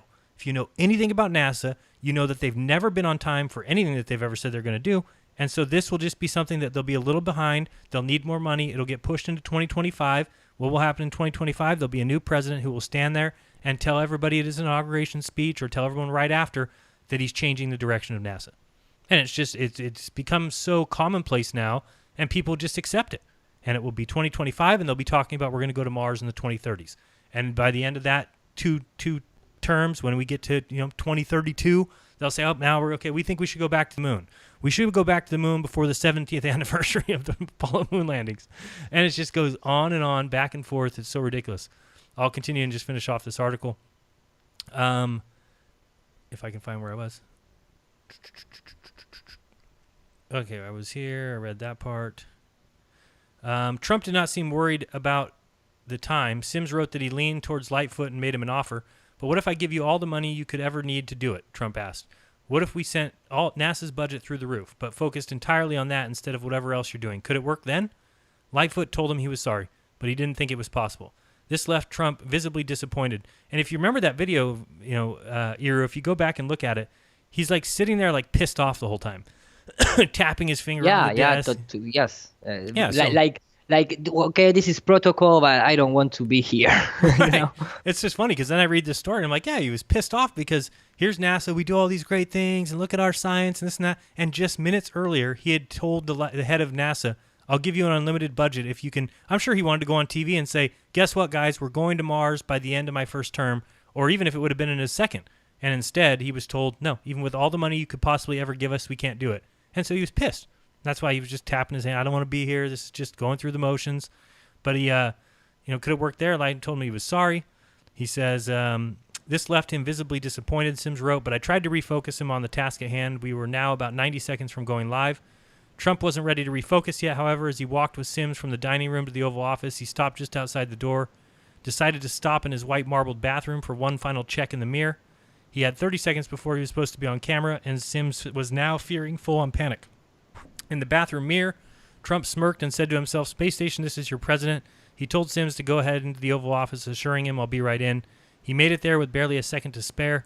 If I ever doubted that this showbiz background actually brought any value to his job, I certainly never would again, Sims wrote. The White House press office did not respond to a request for comment. Thank you very much for Captain Flatastic. Sent $1.99, says thanks for the movie. And Ram Jam Ram, can the moon be seen for everyone from everywhere? How is this explained? I don't mean moon phases or eclipses. This is for the movie. Excellent content. How to support Eru. If you want to support Eru, as he just said, Eru, somebody in the super chat looking to support you. You can do Patreon, or I believe you also have a PayPal, right? If somebody goes to paypal.me. I have Eru Landucci, like my name and my surname, at gmail.com is my PayPal, and the Patreon is the Patreon / Nur para Todos, and there is all my. So anyway, supports. I wanted to read that article, and and then we could talk about the fact that these guys they push back the SLS launch. Go ahead. Let me just make a really quickly screen share, and then no problemo. We go back, because you guys as American, you have this nightmare called Russian, and they all the time they defeat you. When you start thinking goes to Mars, they are really in Saturn, man. So you need to hurry up because the Russians, the Russian is take over you, man. I mean, you think in terms of Mars? But here's the thing: they are in Saturn. If this thing was the Earth ball, then people would say it's real. That's proof that they're look. It's a spacewalk. It's a spacewalk, of course, man. Spacewalk on Mars. Exactly. No, this is Saturn. This is Saturn. Oh, so Saturn. You need to make more. Hey, start giving all the super chat to NASA. Contribute to your country, to your nation. Being proud to give NASA money and start working on defeat the Russians, man. You don't think their 56 million is enough? I don't think it's enough. Okay. I think you need to put more money and go to Uranus or Pluton or some place more because this is terrible, man. I mean, you can't even say this is terrible. No, I can't even think something to say, intelligent to say. But these are presented in the UFO, in the UFO community as possible true. They are lying to us because NASA has people living in Mars and the Russians reach the Saturn rings and they are all this. They have all this technology and blah blah blah blah blah blah. And is the alien agenda? There is no doubt about it. Oh, I don't think there's any doubt. Exactly. No. I mean, it's terrible, but it's like you said before. I mean, this is made by someone in 3 days. They rotoscoping some real footage from the NASA or ISS footage, and they rotoscoping and put the Saturn behind and all these concept art spaceships and blah blah blah. But this is you need to look this in terms of how easy is to manipulate images and create fantastic worlds. Just that. It's so simple. It's so simple. Yeah, and if you have $56 million a day, I'm assuming it gets a little bit more simple. I haven't had a chance to try it. If anybody wants to donate $56 million a day, I could see what I could do with it. But as of right now, I can't do much. and they go also, and this is official because this is obviously is fake, and someone put out there to improve this alien agenda. But something that is really funny and is presented, I believe, is presented by NASA as a real achievement. Let me go very quickly.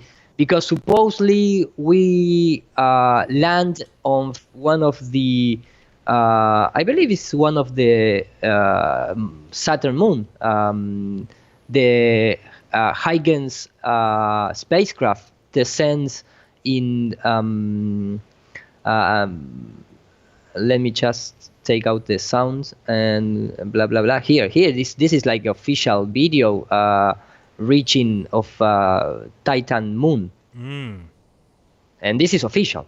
I mean, this is official. I don't know if you see before, but supposedly this is an official landing spacecraft. Real? Completely. Not supposed to be real. No, of course not. But they are presented as real. Oh, really? They are presented as real. Oh boy. Let me just very quickly find and look at that and all the sounds complete. Yeah. Because, for example, if I type, let me just finish the animation or the real video, I don't know. You can take it like you want. But here is, all this spacecraft landing of Titan. I can remember is a moon of. I can remember it from Saturn or for the other place in the Titan. Titan, yeah. Yeah, Saturn. It's a moon of one of the Saturn moon. Yeah. Okay. So the Russians are orbiting around Saturn, and somebody land on this moon.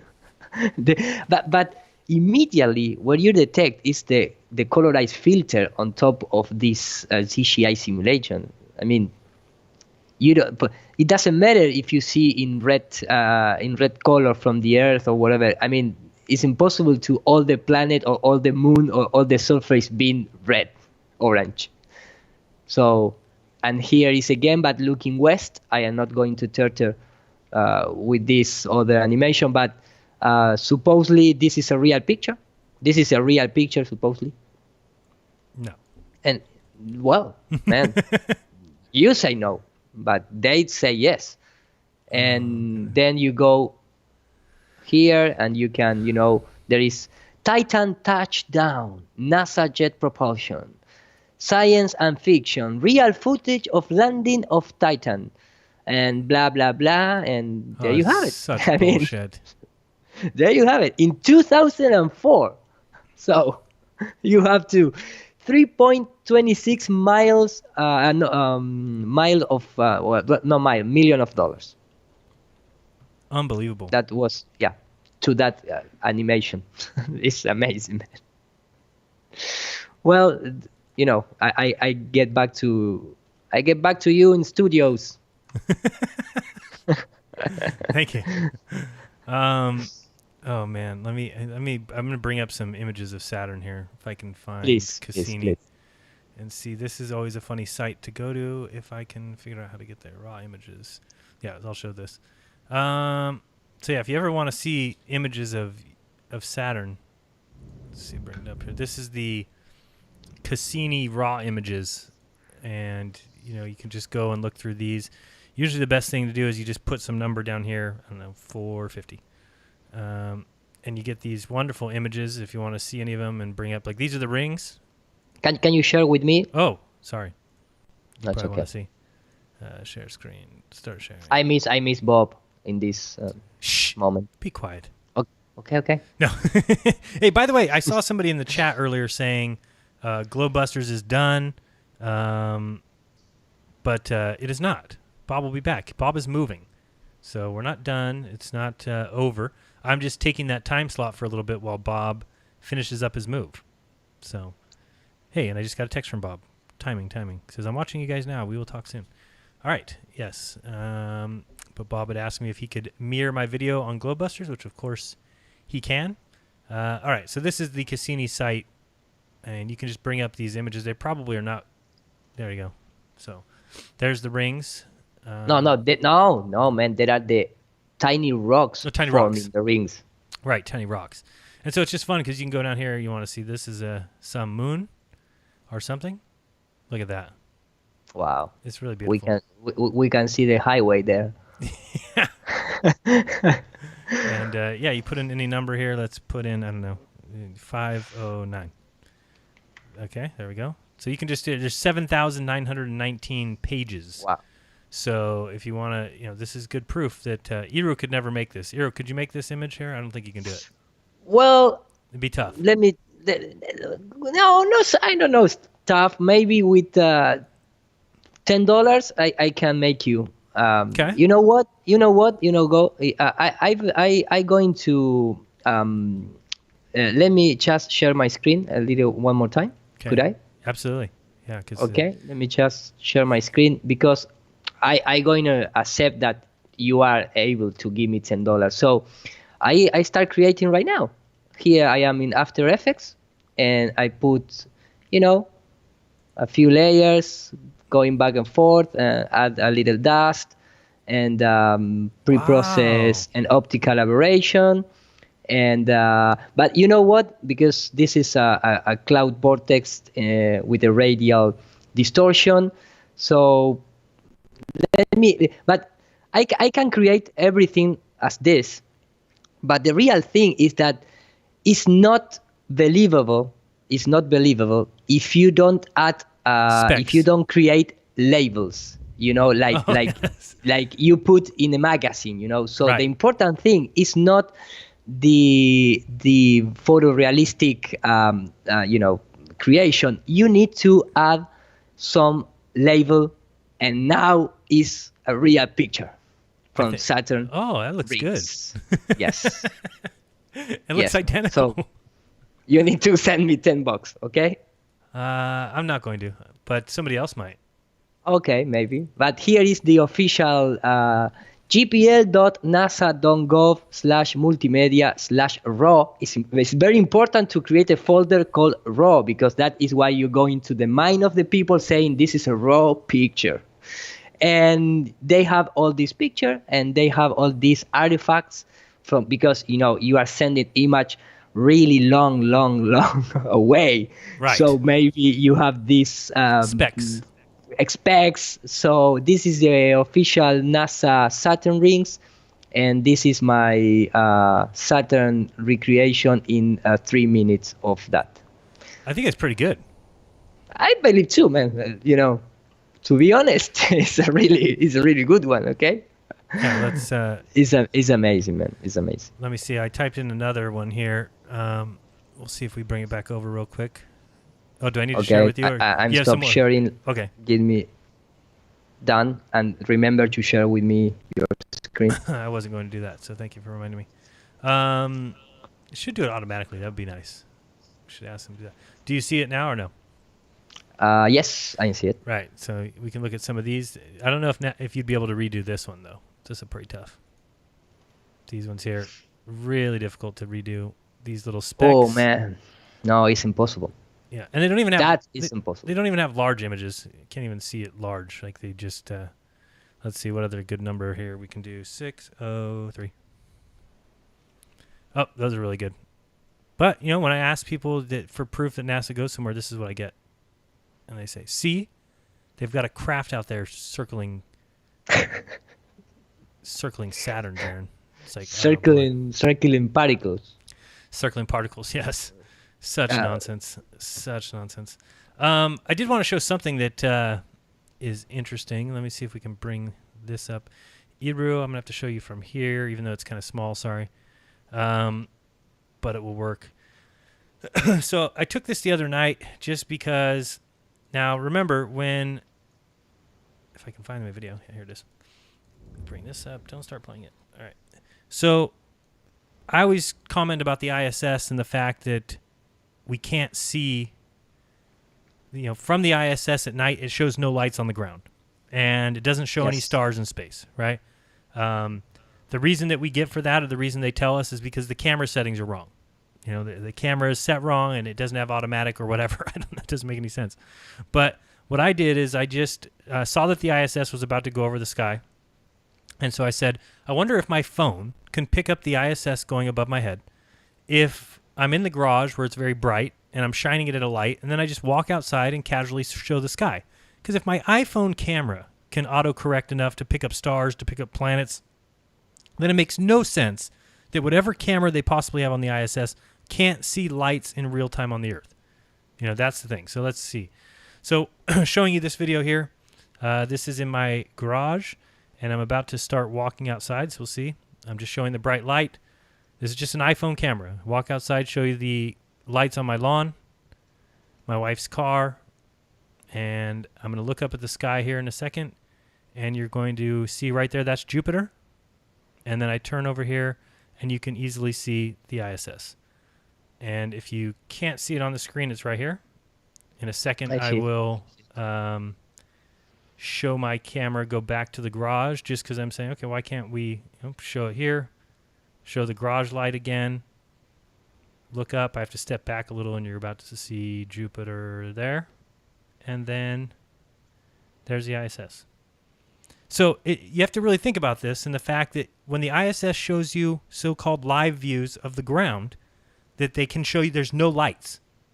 Have never shown a light on the Earth where we'd be able to maybe prove where it's at or what it's doing. No. Yeah, or a plane or a contrail or a chemtrail. Nothing. But my camera on the iPhone can pick up stars. So why wouldn't the camera on the ISS be able to pick up stars around the Earth? They say, oh, the settings are wrong. Well, what are you talking about? Right now I'm showing you my lit house. Just pretend like this house is an Earth that's kind of lit here, and you've got stars here. And when the Earth is black, what is stopping the stars from showing through? And I've heard people say, oh, when you're on the moon, there's no pictures of the stars because the settings were wrong. What do you mean? They're supposed to be more brilliant. There's no atmosphere getting in the way. The stars should And just be easy to is see. the most childhood response ever. I mean, It is the most ridiculous thing ever. The settings. We don't have the settings to do that anymore. It's like that. We don't have the technology to get back anymore. Well, we don't have the settings to do that. What year is this? Yeah. This is ridiculous. This is just my iPhone filming the ISS go above my head. It's so-called ISS. Now, I'm clearly not somebody who believes that there's any people in whatever this is that's flying above my head. And it kind of course, there's no shape to it or anything. This is just an ISS. I mean, just an iPhone. You can't zoom in on it or anything like that. But I just thought it was funny just to show people that it doesn't make any sense that the Earth, you can see the bright Earth below, and then the Terminator comes over and covers it, and there's just no light seen from this camera. You'd be able to see city lights. You'd be able to see all kinds of lights. Right. Lighting storm. Absolutely. Because then you have that post-processing videos that NASA released where you can see the city light, the cloud storming, and... Right. Yeah, because if you go... but it's all just post-production. And my camera, like I just showed you, was live. That was live. I walked out, and this is what we see. Let me bring it over. We never see the Aurora Borealis in real time. No. Never, ever. But they'll show you this. This is what people will think is seen from the ISS. Exactly. But if you go to any live views from the ISS, and again, that might slow down my computer quite a bit, but I'll try it real quick. Let's go. If you just go... And even you can see that in the high altitude balloons at 30 kilometers up there, you can still see the city lights from a balloon. Let me go all live stream. All right, so they've got two cameras supposedly, and of course every time there's any, this is switching cameras. Of course, always. I like the other one better. Let me go to the HD viewing experiment. This is hilarious. Look at all their every screen. Experiment. Look at every screen that's up for the starting screen is the one that says the camera is currently switching cameras, and yet people will use this as proof that the ISS is real. They'll say, "Oh, you see, it's 24-hour day camera I really footage." love we are called not planet Earth because we are made of more water, not water planet. We are cloudy planet. Because when you see these images, I mean, how is the size of that cloud? I mean, so I can be able to see from here. Right. This is hilarious. Why is that even on here? Usually these each are 3 hours long, and this particular video, like the only one where it's showing any, is 3 minutes and 10 seconds. But you can see the rest of these are 3 hours. 23 hours ago, 20 hours ago, 17, 14, 11, 8, 5. So they're in 3-hour segments. But they've been having trouble, obviously, the last day. No, but really, man, you need to take really the size of that cloud. Right. I mean, it's enormous. It's huge. It's without any precedent. It's so big, and look how close they are to the Earth here. And then, same thing we're saying here. This is about to be sunset, I'm assuming, and you can't see any lights on the Earth at all. Now, remember, the camera that I just showed you was from my iPhone. So from my iPhone, I'm able to go out and I'm able to see in the black sky stars, planets, the ISS. But from the ISS, with its camera, it's looking down on the Earth and can't see any lights. It can't see city lights. It can't see. It's ridiculous. It's just such a joke. And again, you never have just one thing in real time that you can compare. No. They make sure that you can't. And again, this is you don't have plane flights, you don't have chemtrails, you don't have city light, you don't have storm, you don't have hurricane. For example, maybe you hear about it. 1 month ago, here was a really power grid energy shutdown in Argentina, Brazil, and Uruguay. 3 countries at the same time. Was really a mess. And no satellite showed that from space, for example. I wouldn't expect it to. You said the childish excuse was that the settings. The settings. But this might be more childish. The high definition Earth viewing experiment is either switching cameras. They don't know what they are doing. Yeah, it's either switching this cameras or either that. What do you mean switching cameras? Switching cameras takes 1 second. Switching cameras can be done live in everything you've ever seen before. Go watch a baseball game. It's not like they throw the pitch and they say, "Sorry, we're currently switching cameras. We're not able to show you whether the fielder made a catch or not yet. We have to wait until Oh, we no, switch in cameras. fact, I remember your video with the title, "We are open 24 hours a day, but we close 16 of that." Yeah, for 40 minutes every 90 minutes. But it's a 24-hour store. Yeah. Yes, of course, man. Dude, that makes you have that in the title. That makes my day when people remember shit like that. That makes my day. Yeah, man, of course. I remember all of that. Yeah, I thought it was funny. So, yeah, I mean, all these views are just horrendous. And the reason I said I like this one better, and you can just skip around for these 3 hours. And again, it's just so ridiculous how it just goes off. They, can't even show you any kind of anything you could compare to say, oh, this is real. I mean, it's just so easily done, so easily faked. No lights. And again, I've talked about it before, that if there was lights on there, there's the blackout, like Iru just said. There's sometimes that there would be a stadium that's on, maybe a football game is at night, a Thursday night stadium, and again, that may be just too tough for them to do in real time. I don't know the reason, but yeah. But you don't have no parallax. You don't have morphing clouds, no weather changing, nothing. No. Nothing. And yeah, so you can go to there's the HD, because that really looked HD, didn't it? Earth viewing experiment, or if you go to the other channel, which is even uglier. Wait, where is it? What's going on here? Oh, I keep pressing back and it will only go to this one. Let me go my search again. Why won't it let me go to the one before this? This here. There we go. So this one's just called ISS Livestream, but this one's even more disgusting. This is just the fact that people are paying $56 million a day, and this is what you get is just disgusting. They've always got this big old thing in the way, which is, if you ever line up for a photo, you always want this huge contraption blocking. And why is that volumetric light effects? I mean, it's so bad, isn't it? Is the camera lens is dirty or is inside of the ISS and looking through a window that have some vapor on it or some kind of condensation?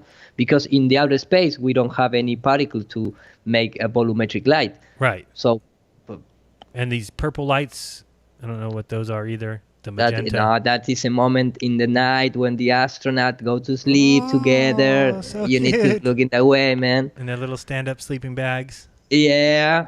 So you don't have the orientation, so you don't know how they are. Oh, it's just so disgusting. I used to spend a lot of time here just watching this stuff, and it just like this is supposed to be a reflection, I guess, of the sun on the Earth. Always skipping around. Look at this. This is the sun down here shining on the Earth. That is your lamp in your garage. Exactly the point. Yeah. Oh man, pretty gross. Yeah. So that is hilarious. I did show earlier. Let me go back over here and see. But nothing of this is compared with the unlimited range missile from Russia, man. No, there's nothing. I'm actually nothing scared of that compared right with now. that. I'm actually scared of that right now. I actually think it's going to come. Yeah, you can see it maybe in. from the ISS, seeking some target. Yeah, we could talk about the Lunar Olympics video footage, which is always hilarious. This is the guys who were on Apollo 16. And, I've often said before that when you really think about it, that you have to imagine that even if these guys are, let's say it's 150 pounds, let's say it's 200-pound guys, and they're wearing backpacks that are 100 pounds, which I think even NASA says that the backpacks were 70 pounds. But, we'll say 300 just for easy math. That if the gravity of the moon was 1/6, so 1/6 the gravity, that you would weigh 50 pounds. So imagine yourself weighing 50 pounds, but having the same muscle mass that you have now, and you have no atmosphere to contend with, and 1/6 gravity. You could jump 10 or 15 feet easily. And yet we've only seen that one little jump that they do when they're in front of the, everyone's seen the one where he's standing next to the flag. And then this is the other scene that they talk about. We're about to do the Lunar Olympics, and clearly this is all in slow motion. But to show you what they can do, they go behind, and he's not a 380-pound guy. It's ridiculous. They go behind the thing, and this is where they supposedly, he says, yeah, I jumped flat-footed straight in the air, 304 feet. and then they fall backwards. And you can even tell here, I've always shown this before. Watch this guy here. That when he lands, he doesn't even land on the ground. There, he's just not even on the ground.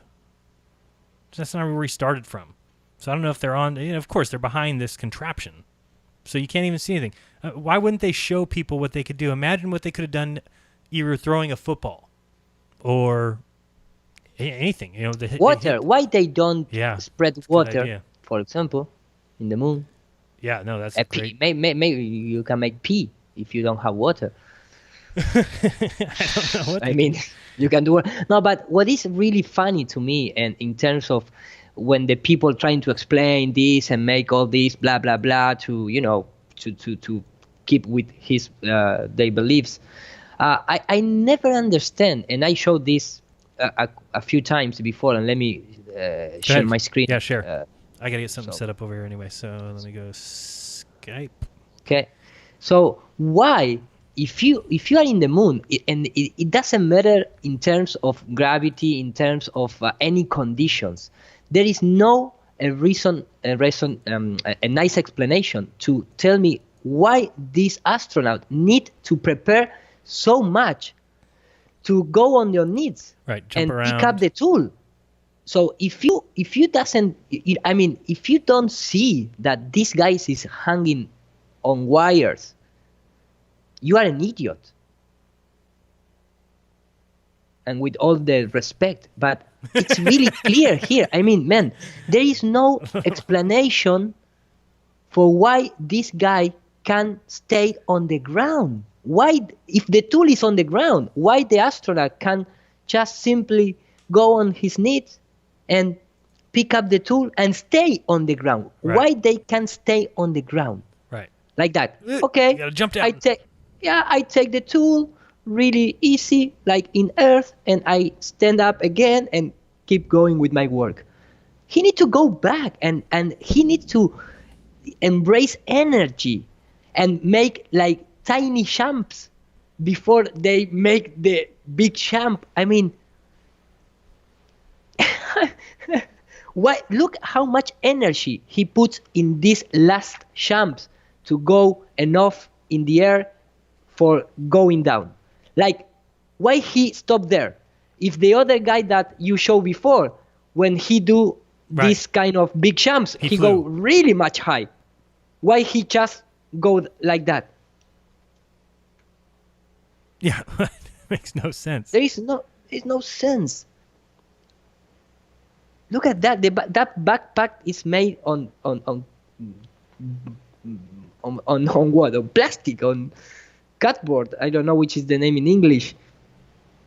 When you see this, sometimes these guys don't even the foot don't even touch the ground. They are so hanging on something that they don't even put this part of the foot on the ground, and they are stable. They don't even touch the ground. Right. That's why I'm sure it was done with cables of some sort, but sometimes I think it's done with a balloon. Yeah. Yeah, you tell me that. Yeah. Well, until I can try it myself and see, but I do picture that you could put a helium balloon on me, and if you told everybody, oh, the moon is 1/6 gravity, then the first thing you would do is you'd put me on a scale, you'd attach me to a helium balloon, and you would wait until I weigh 1/6 my weight on the scale. At that point, you would know, okay, now you can release him. Well, now I'd be walking around with a balloon attached to my back that would allow me to kind of look like I'm bouncing around. But if I needed to bend down to the ground with a helium balloon attached to me, that's going to be a little difficult. I would have to kind of get a little bounce going and like lunge forward to get the balloon to go down, because that balloon is going to be heavy. It's going to have weight. It's not like a giant. I don't know if anybody's ever launched a balloon. I'm sure you have, Iru. But yeah, when you launch a balloon and you fill up a balloon, that balloon clearly is not enough to make me 1/6 my weight, but it's very heavy. If I grab it and try and pull it down, it's obviously not easy, and also there's a buoyant force trying to take it up. So sometimes, and when I see these guys kind of bounce back, it looks to me, and again, I would have to pay money to have a huge balloon, but then you also wouldn't do that outside. In order to show what they would have done, it would have definitely been on a sound stage, would have been inside, I think. And sorry for maybe address another part of the video, but I mean, when you see this, look at that guy, how he's pulling, it's like and supposedly, I don't know, maybe I get wrong, but supposedly this part is 260 Celsius degrees, and this part is minus 260 degrees because it's in the shadow. Yeah. Right? Yeah, it has to be. And all the electronics and how what kind of layers this suit has to because there is no there is no atmosphere, so you cannot irradiate the heat, so it's going to stay with you, and it's, and here you have original video from NASA alerting about cables. Cable, watch out, cable. Yeah.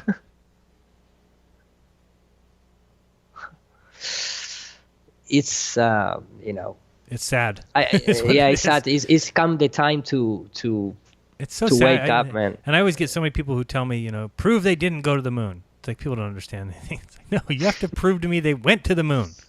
Exactly. Prove to me there's no unicorns. And it's really funny when you take because I never see before, but you bring the news, not the news, the article, the official article that they have this laser test from the MIT 10 years before they go to the moon. They have all the most biggest reservoir of the moon rocks is in Antarctic.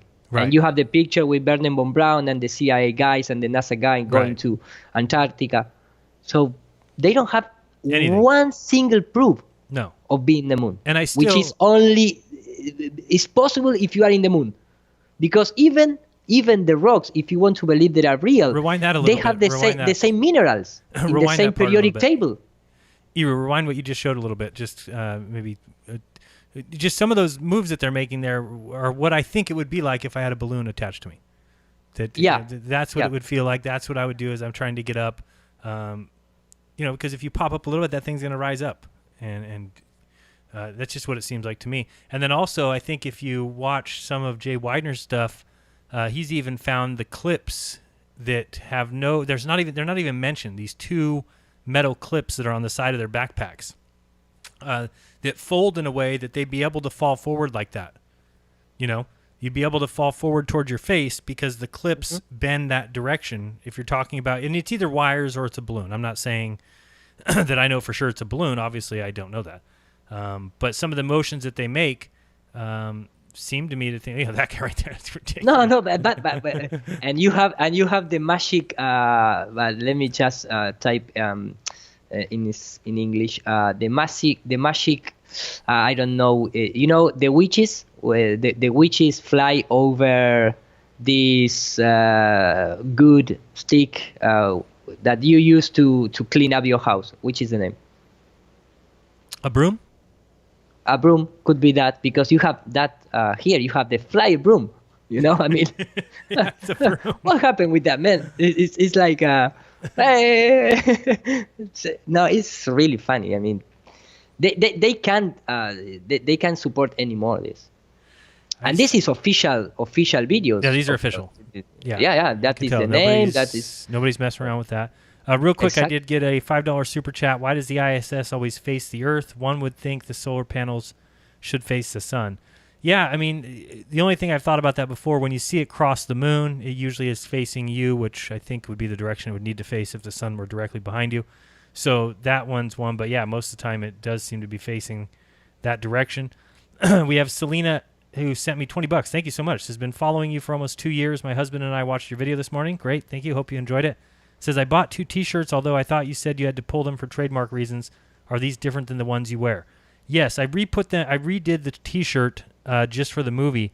And if you'll notice on the T-shirts, the word NASA is different, because I just did something simple. I didn't connect the A and the S is what they do in their logo. And then the other thing that was voiced in the paperwork that I got from Teespring that said NASA had claimed copyright or whatever, They said it was for my use of the red worm logo. And even though I had shirts of various types, they were all made under the same kind of, I don't know what you call it, a listing. So you make a listing of shirt on Teespring, and then you can do different color shirts, different color logos, whatever. Well, in that listing was included the red logo type. So yes, I redid the shirt, this time without the A and the S connected, and then didn't do any red, and then made a listing. So now it would be, the paperwork would definitely have to be different. If they pull it this time, they're going to have to claim something else other than me using the red NASA worm logo is what they call it. And they gave me a link to their copyright page where it says that the NASA meatball logo, which is the one everyone's seen before, the blue with the little orbit thing on it, that says NASA, that one is copyrighted, and then it said the red worm logo type is also copyrighted, which I admit to using that. That's what I used, was the red logo type logo. So if that's copyrighted, then I've removed that and then re-released the T-shirts. So yes, if you were, although you asked if are these different than the ones you wear? No, close. Mine, the one that I have is black type, so I didn't have the red logo type. But it is different than the one I'm wearing because my A and S are connected, and yours will not be. Joan Jameson, thank you very much for the 99 cents, and I already mentioned Captain Flatastic. Iru's showing some good stuff on the screen right now. Hopefully people are watching that. And I did get a few PayPals, so thank you very much to Hendrik. Man, thanks. Appreciate that so much. I'm going to make sure I send some of that to Iru. He always likes me to... Oh, thank you, man. Oh, you remember Hendrik? Yeah, I think... No, I don't remember Hendrik, but thank you for your... yeah, sharing. whenever I get something from Hendrik, he always asks me to send you some. So the last few times that I sent you some PayPal, that was because of Hendrik.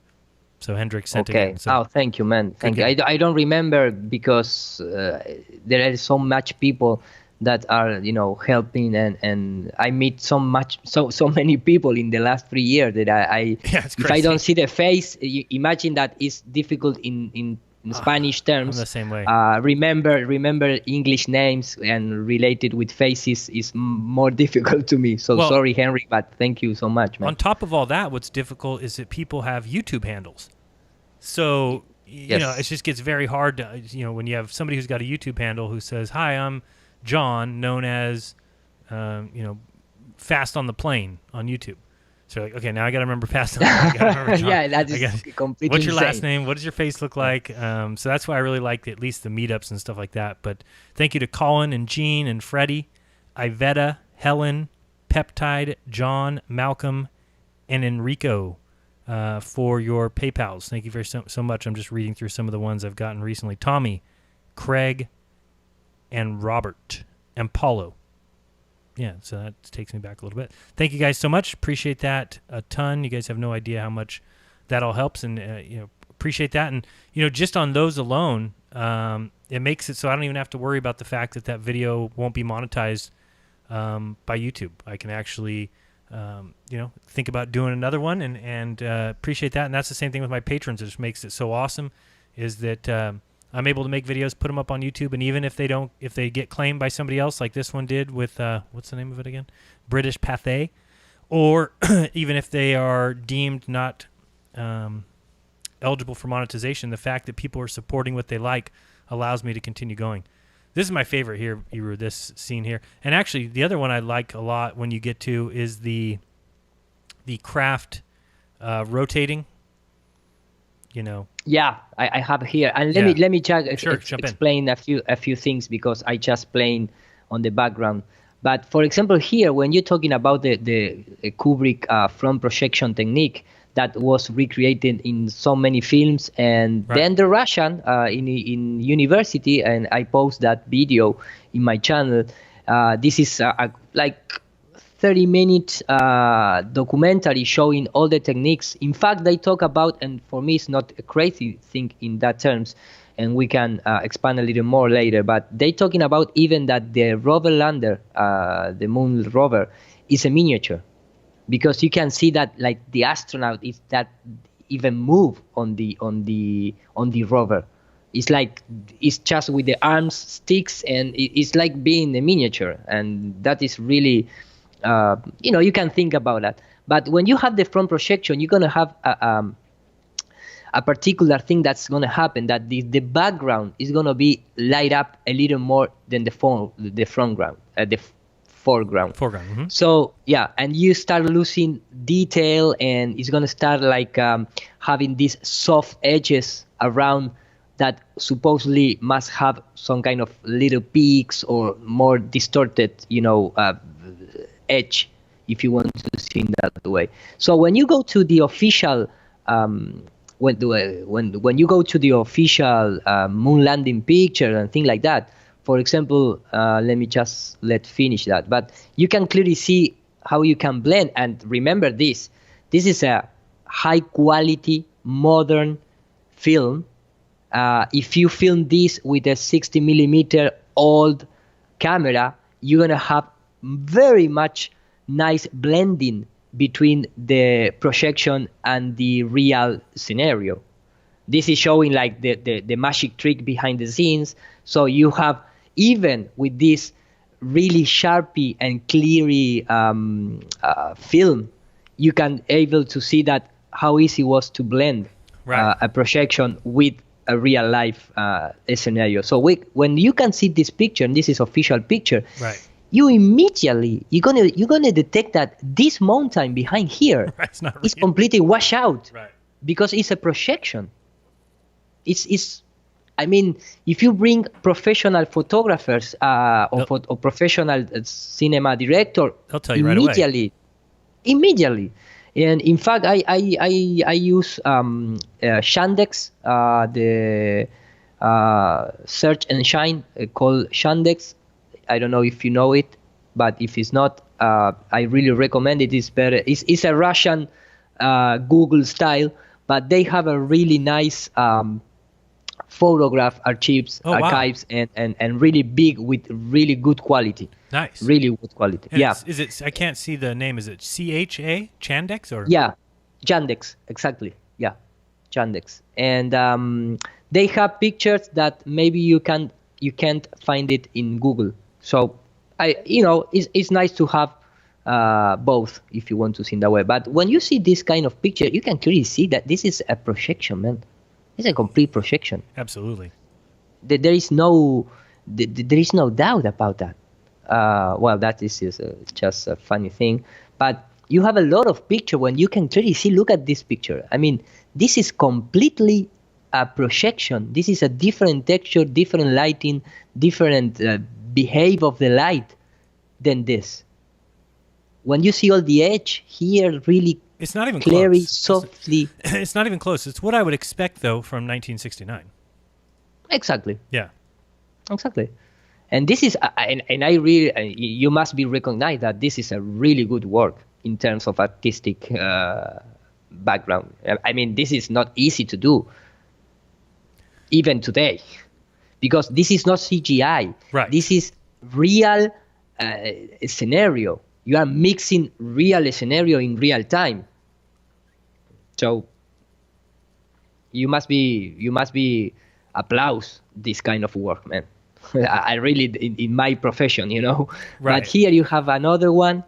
This is really clear that this is a composite image. The dog. No, the dog is so fun. So that is the first thing that I want to show, and that is the projection technique. Right. You have here, for me, is no doubt. You have the same mountain with different and the same technique is setups. used throughout 2001. Space Odyssey. It's the same one. Same exactly. And in fact, the other time I was looking, because out there the last days was this NASA fever around about the moon landing, so that is why we are talking about that.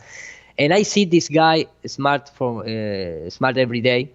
They go to visit, the archives of NASA in terms of moon rocks.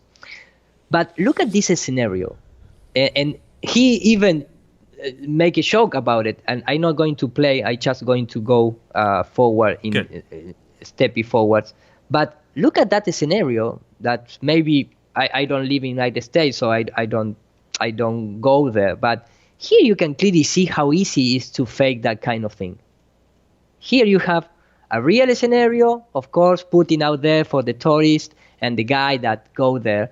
But if you do the same thing that this guy does, which is replace the background, and that is the same thing, but without the projection technique, is made on the 21st century technology called CGI, digital compositing.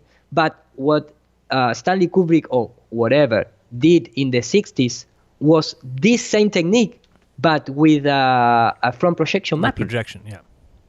It's just easy as that. You can, if you are in Hollywood, you can recreate this very, very easy. Very easy. Look at that soil. It's from moon landing. I mean, looks identical. Without anything else. And then you have all this technology used in terms of make all this explosion to recreate craters, simulating everything. Of course, this is training situation, but when you start looking, it's almost it's the same thing. Right. And they were doing all those explosions all throughout the desert in Nevada and Arizona. And in everywhere, yeah. Yeah, some of those pictures are my favorites too. These pieced together globes, the one with the track in the front, obviously is just huge. And at the end of my movie too, I showed a little scene from a MIT report that showed them with the craft actually up against some screen where it was showing as it moved along the screen. Just obvious as it could be. Yeah. And they, I mean, they have all that technology to do that. The only thing that they, they maybe was a more complicated thing. It's in terms of the quality of keeping all the different shot in different supposedly scale and having that the same texture. And that is why you see sometimes this really, really self-illuminated moon. Right. Some other shot that are really crispy and like really sharp shadows. And so that is why, or why is that? Better question. It's because sometimes they use these self-illumination balls, and sometimes they use miniatures, some maquettes, and that is why you have all these different textures when you see the moon landing. And then, well, I showed this before, but in fact, for example, when you go to the, let me just going forward and show a few things. When you go, for example, in terms of the landing itself, and you start asking why we don't have any crater down the the supposedly landing on the moon. Right. We don't have this kind of dust. And you have the simulation where is a crane hanging on this module and making land really softly. And this is the official. So when you start to compare, you see the same thing. And in terms of technology in the 60s or in the 70s, even in the 80s, you don't have the technology to make a soft landing with a rocket engine. You have the atmospheric motor, the typical atmospheric motor, which you can use in a Harrier or you can use in the plane. So you can, it's like use the motor of a car. You can accelerate and decelerate and make a soft transition between power. But a rocket motor is a brute force motor. You can turn it on and turn it off.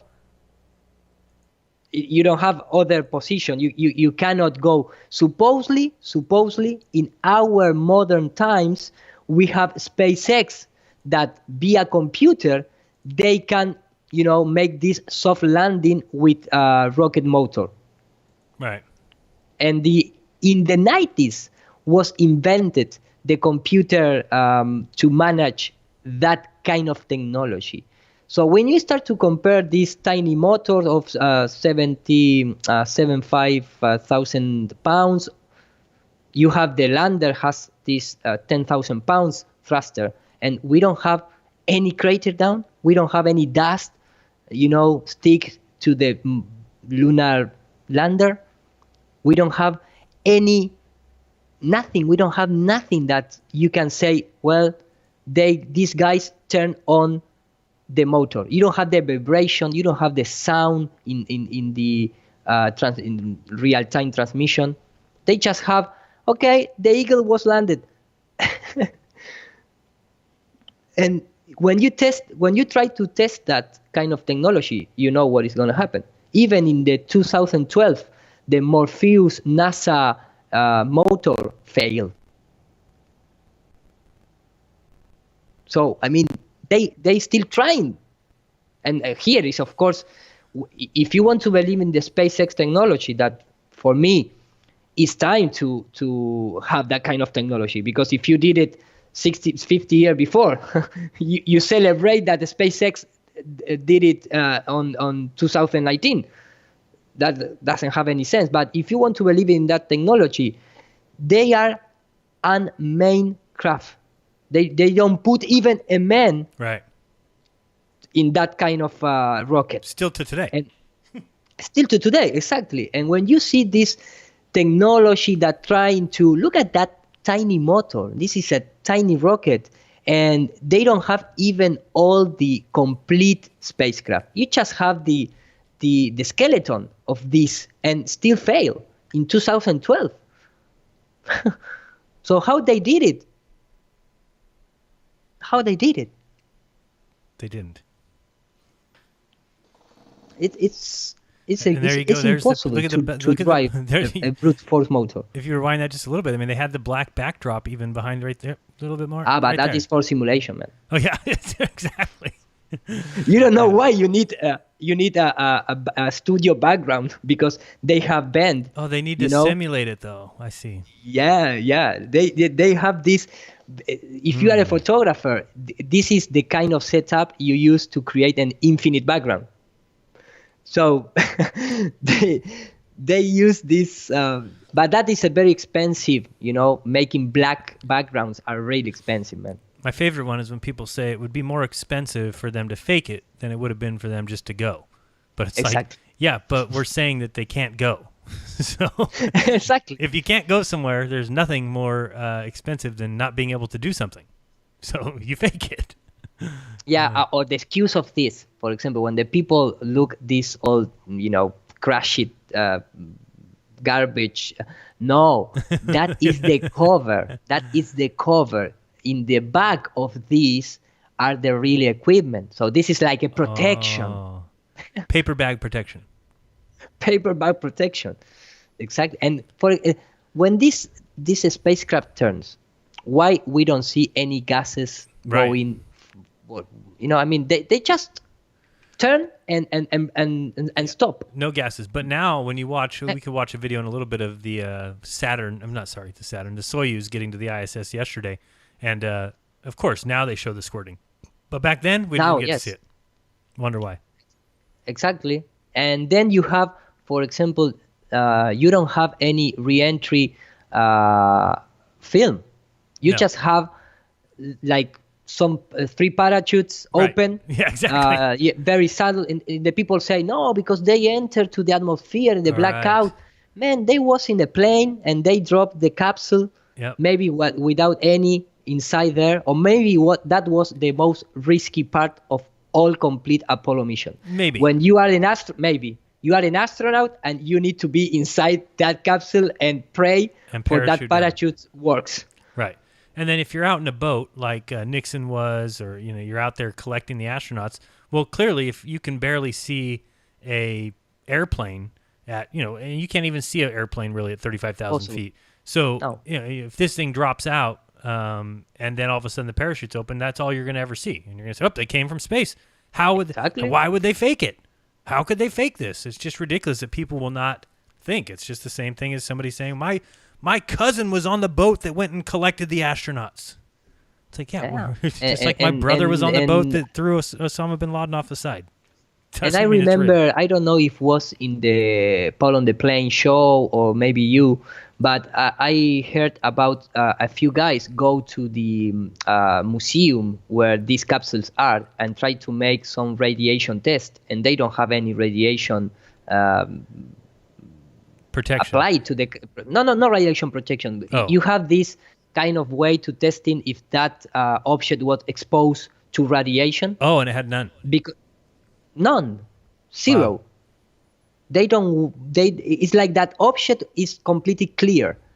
Chernobyl is more danger than the radiation of the of this capsule. You don't have any particular item to say this capsule came from space. Look how much radiation they get when they pass the Van Allen belt or whatever. Right. It's just a piece of metal, regular piece of metal without any kind of radiation exposure. And look at the mass propaganda, everybody watching, and let's watch John Glenn. And again, I called in my movie just something I've kind of realized recently, that when they shot these guys up into the sky, all it is just reverse bungee jumping. If you think about bungee jumping, when you are dropped from a bridge and you bounce up, these space trips that they were doing back then are just reverse bungee jumping. Throw the person up as high as they can, and they'll come back. That's just all they're doing. That's what Virgin Galactic and his entire thing is just take a plane, shoot it up as high as it can, and then let it float back down. That's the most that we can do. Yeah, and another thing is, for example, because when you ask to the official journalists or media or science guys, why we don't get back, and immediately the response is gonna be, well, because we are done more in the Cold War, and we don't need to, financial this space career to defeat the Russians and blah blah blah. But they never talk about, of course, the Operation Paperclip, because if we want to talk, if your excuse is gonna be this political situation in time, well, let's keep that. Okay, let's start with that political situation also to talk about the Operation Paperclip, the Nazis' connection with NASA and the CIA, the Walt Disney connection with the Werner von Braun, with all this kind of thing that we talk later, the Jack Parsons connection, a guy who dies performing a magical experiment. Right. It's a crazy thing. All the propaganda at that time, all the the Sputnik fear that they put on the American community, all this news that you're talking early, that we're gonna back, all the Freemasonry that take over NASA, all that kind of stuff. And when they put this famous speech about Kennedy talking about we're gonna go to the moon because it's not easy, because it's hard, but they never put the most important speech of Kennedy, which is this one that I know there are many out there that, all the world knows this, but let me just play this 1 minute to remember that.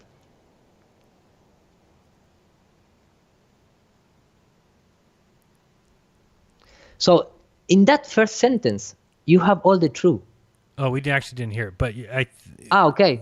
Sorry for that. I don't know why the volume goes so down when I in Skype. It's a really strange behavior of Skype. Sorry for that. But it's the famous secret society speech.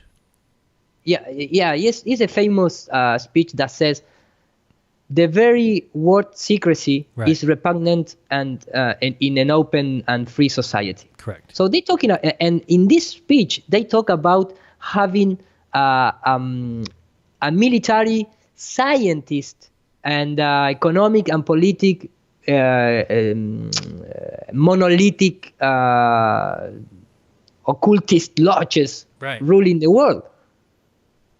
Yeah, but fraternity. For it, exactly, a fraternity. But he talks with the word conspiracy, monolithic, secrecy, scientific, military. They put the science in that monolithic occultist corruption. The famous they combine operations in terms of military, diplomatic, intelligence, economic, scientific, and politics. Right. So the science is not out. It's not free of those corruptions. No, it's the same thing. And that is why you talk about in your last film.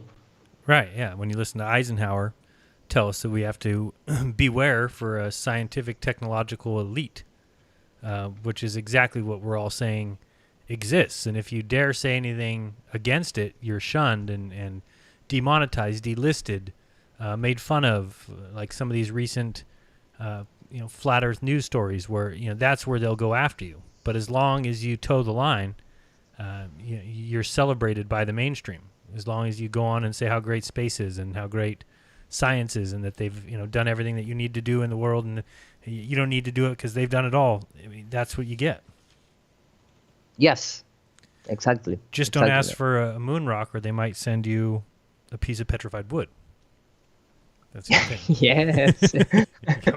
No, or just they simply send you. I have it here. Or they just simply send you this. I mean, they send you a rock, but they say, well, it's from Antarctic. It came from the moon. We know that in the early times when the moon was formed, we have 20 theory to tell you how the moon formed, but we are really sure that the Antarctic is the most biggest reservoir of moon rock. So there you have one. And when you ask, but there is any kind of mineral that is out of our periodic table? None. No, because all the universe share the same components. And yet that used to be proof. They used to say, oh, well, there's these two. I forgot what one of the name of the elements is actually named for the three astronauts. I can't remember the name of it, but it's combination of Buzz Aldrin. Oh no! Don't shock that like that. Yeah, it is. There's an element that they actually named after the three guys. Wow. It's like Collins. I'll have to look it up. There's an element that they named, and then they said this is proof that they went right. But then that element was found on Earth. Exactly. They don't have any material that belong only to space. Oh, there you go. You brought it up. I actually have it up here too, but. I brought up the lunar ranging experiment because everybody always says, yeah, but they sent these guys with these, lunar laser things, these mirrors, these receptors, and now we can send lasers off. But it says right there, if you look, go ahead and read it, Hiro. It says that the ongoing lunar laser ranging experiment measured the distance between the Earth and the Moon using the laser ranging. Lasers on Earth are aimed at retroreflector plant on the Moon during the Apollo program 11, 14, and 15, the two Lunok hot missions, and the upcoming Moonlight, blah blah blah. But in the overview, it says the first successfully tests were carried out in 1962 when the team from the Massachusetts Institute of Technology success in observing laser pulses reflected from the moon surface using a laser with a millisecond pulse length. So it means that they did it way before they even went to the moon. So how could that be proof that we went to the moon? Well, these guys did something 7 years before that, so it's proof that we've been there. No, that doesn't make sense. Yeah, and they have also the Diana, I believe was Diana, radio moon. Let me just type in that way, and the Diana Project Diana, when they start to sending electromagnetic pulse to the moon with the radar before the laser. Right. So first of all you have the Project Diana reaching the moon with the electromagnetic and making bounce. Then you have this laser, and then you have the retroreflectors that nobody can reach. Only you threw like 400,000 photons and only came back one, and we can detect one. So funny. Yes, so funny, completely so funny, man. they have all the answers. Eric W. sent a super chat. Says, "Good work, guys. What is the chance we went to the moon? Is it 0 or 0?" -10. Directly. -10. And in fact, we don't even talk about the the astronaut suit. When they test it, maybe they tell you, well, but this is not the final astronaut suit. Maybe after this we get better astronaut suit. Yeah, but you never tested. No. You never showed public. And he never even got to full vacuum before that happened. Never. Never. Joan Jameson, thank you very much for the super chat. That's awesome. Appreciate that so much. And Skeptic 936, $2. Great show. Thank you so much. Appreciate that. And thank you, Joan, again. That is huge and awesome. Glad you were sorry to interrupt you. No. I say in our modern times we have so much stuff to analyze and research and study, and all the excuses that we have from NASA is that we can go in a nanosecond, but we don't have that technology. We lost the telemetry, but if we get back, we don't have the technology to play back again.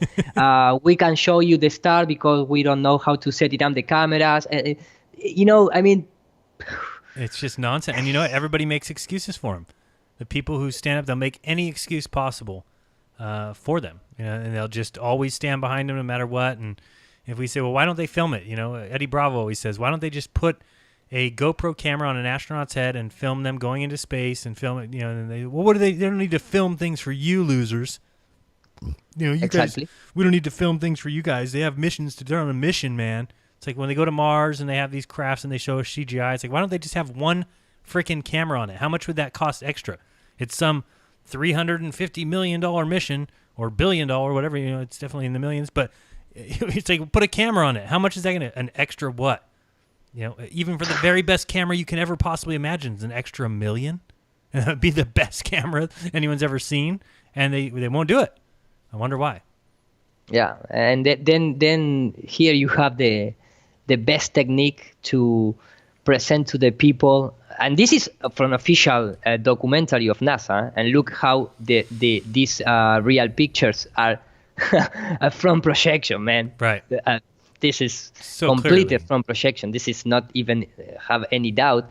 But what I'm trying to say is, this was the technique that they release, the real-time feed from the moon. So here you have the people taking pictures to a live monitor. Here you have the camera setup, right, the monitor in front, and they took this picture. But how clever is that? It's so smart. Exactly, to blur out the image and the video. So here you can blend the front projection with. Right. And that's how the videos that we have from the moon were made.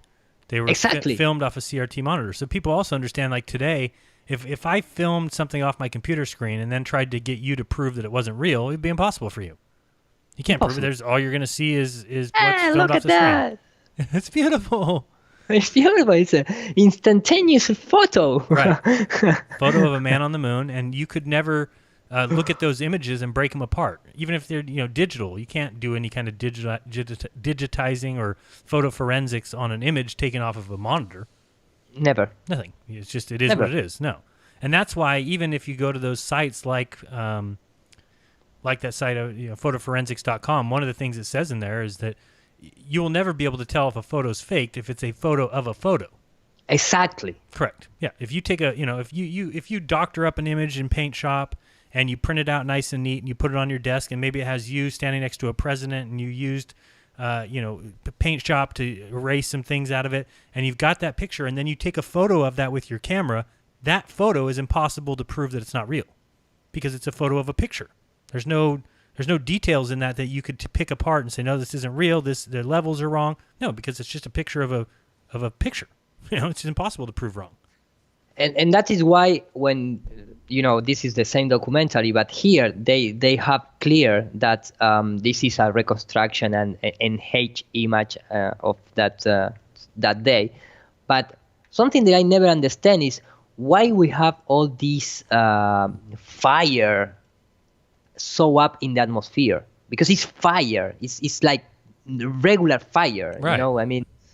And here is all this more fire. Yeah, where's more the fire high in the atmosphere? Yeah. Why we have this fire? It's fire. And this is out even like 120 kilometers in the space, and we also have fire. That is impossible, man. It doesn't matter how much big is your rocket. You can have fire at that altitude. Fuck, man, that's just driving me crazy right now. I'm thinking about that. I'm like, wait a second. Yeah, you're absolutely right. Yeah, because this is just regular fire. I mean, there is no magical fire. It's a regular fire. Why is that part even on fire to start with? For example, I don't know. But well, and look how much this gas spread, and this is a composite image, man, completely. Yeah.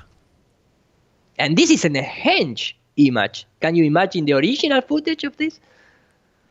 Right. So. And then you have the, but I mean, here in this documentary, there are really explicit about that. Supposedly, let me go a little more. This is the only and the only one. Is the only full Earth image taken by a human being. Is the only one. There is no other one. If you and I went to the moon, Iru, and then we're coming back, we would only take one image of the Earth. One image of the Earth. And then applies what you said. When you have a picture taken to a real object, right, you are not going to, you cannot do nothing to say that picture is fake, because this is a picture from a painting ball of a real object, right. That of the real object that they have the patent to do that, right? And they use in the Mercury missions by the engineering to whatever calculation you want to do on that painting ball. So you have all the elements together to say this is not a outer space picture. And you could even have a transparency in front of it where you put clouds on. Be very easy to do. Yeah. So even if you have the ball painted, you have your Earth painted, and then you just have a transparent sheet. And we've all seen them sitting in front of the moon drawing that they're doing and painting the moon. And it'd be very easy to paint clouds. I mean, we know artists have done that. There you go, guys, painting the storm on Jupiter. And in fact, that kind of things, and I showed this before, I believe was in the conference in Denver, but let me just remember that. But you must be remembered that in the Renaissance, they have the technique, and it's from the Jesuit order, because all the painters in that time was financed by the church, right, for painting angels and God in the clouds and things like that. But the hyperrealism technique was invented for the church. We have in modern times, but they use and I show this movie from Disney because they show the real technique, which was using mirrors. Here you can see you can project a real image onto a canvas and then paint from there, yeah. Exactly, using light and mirrors, and then the artists go there. And that is why you have this amazing perspective and colorful, super hyper-realistic image, because they paint reality projections. Right. So, I mean, if you want to talk, we in our times, we talk about the photorealistic CGI rendering, but the best rendering in terms of hyper-realistic images is the human brain, is the human hand. Of course, you have only few people around the world that can paint at that level. If you have a computer, I can do it. I never can paint in something like that. But in terms of when the people say no, because in the 60s we don't have computer images. Of course we don't have, but we don't need it either. So you have all the pieces to put together. That is. You must be blind by science if you don't see this.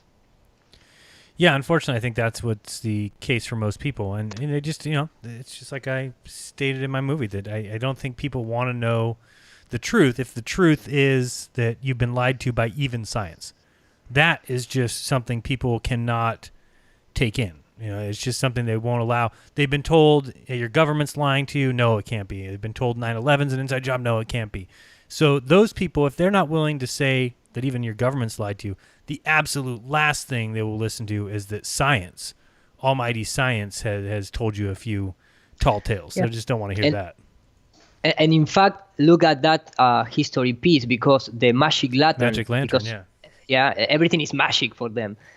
It was supposedly invented by the guys from Holland, Christian Huygens, which is a really scientific community guy. But yeah, he did. They talk. Isn't that the one that came up with the distance to the sun based on the fact that he guessed that Venus is they the are same all size as connected. Earth? Right. But the official guy behind the magic lantern is Athanasius Kirchner, which is the Jesuit that create the idea of the Earth has a nucleus, and he create the Voynich book. Mm-hmm. I don't know if you heard about the Voynich book. The manuscript, it was by the Jesuit, the same guy who invented the cure via magnetism. These guys. Let me just open very quickly that thing, that's pictures. Sure. This is the guy, because even that guy talks about they make calculations to demonstrate that if you create the Tower of Babel, the tilt of the Earth was affected. And I'm not joking, man. I don't know if you understand what I'm saying, but that is for real. That is for real. Let me just open the PowerPoint and go a little more deep in this. But here you can see all the connection. What I try to say is they are all connected. They are all connected. They are all from the Royal Academy or the Vatican or Jesuit or Masonics. You have all the pieces. This is the guy. This is Athanasius Kirchner. They invented the lantern, the magic lantern, of course, to bring fear to the people, showing demons and all kind of depictions of what they say about the religious beliefs. But when you go to the roots of this Jesuit, he was considered the master of the 100 arts, like Leonardo da Vinci, in the same time and the same century. So maybe he is Leonardo da Vinci. And when you start making deep investigation, you reach that at the point that this guy was an hermetism, magic, alchemy, symbology, secrecy, Kabbalah, and ultimately occultism. So all these guys, they are completely Jesuit. They talk all the time about all these skills. And but where did Kirchner learn those things? What source did you consult? Well, sometimes it seems to be an extraterrestrial, a magician, and begin outside of reality marked by Aristotelian rationality. So they connect with the aliens agenda. Of course. Yeah. And let me just find that because it's so funny. Well, this is the guy, invented the nucleus with all this core, with lava and a few centuries before the official narrative of Ingrid Lehmann in 1936. So all that idea came from a Jesuit. Small hat. Again. But when you go to the Tower of Babel, that guy make all the calculation. Look at that. And if you create the Tower of Babel, the inclination of the Earth, you're going to suffer a tilt because it's so big, the tower, that it's going to push to the side of the rotation of the Earth. So it's better to leave like that. We are going to finish the Tower of Babel because if not, we're going to have tilt problems. It's going to spin out of control. Yes. And if you want to build, well, you need to create this anchor point to compensate with that. But this is real. They took the time to make all this bullshit about, well, if we create the Tower of Babel, it's better that you use an anchor point because if not, I warn you. It's amazing. And that guy create the Codice Voynich also. Right. All the same guy. Can you imagine with an order of Jesuit? They can convince you that you live in a spherical Earth, man. Easily. With 20 Jesuits out there, Didn't take much, they can especially make you when believe whatever they want. Right, especially when the printing press comes around and you're able just to print books that say whatever and pass them out, and people are just dying for their first glimpse at really anything in those days, and people had no books, so they pretty much had the Bible and that was it, and they already considered that to be the truth. So all you have to do is put out other books, and people read them and said, this is all very true. Everything that's in this book, there's no way I could be being lied to. And then when they pass them out to schools, that's the same thought. There's no way that the schools can be lying. No way. Exactly. No, impossible. You are a paranoid guy. Yeah. It's just that you are a paranoid guy.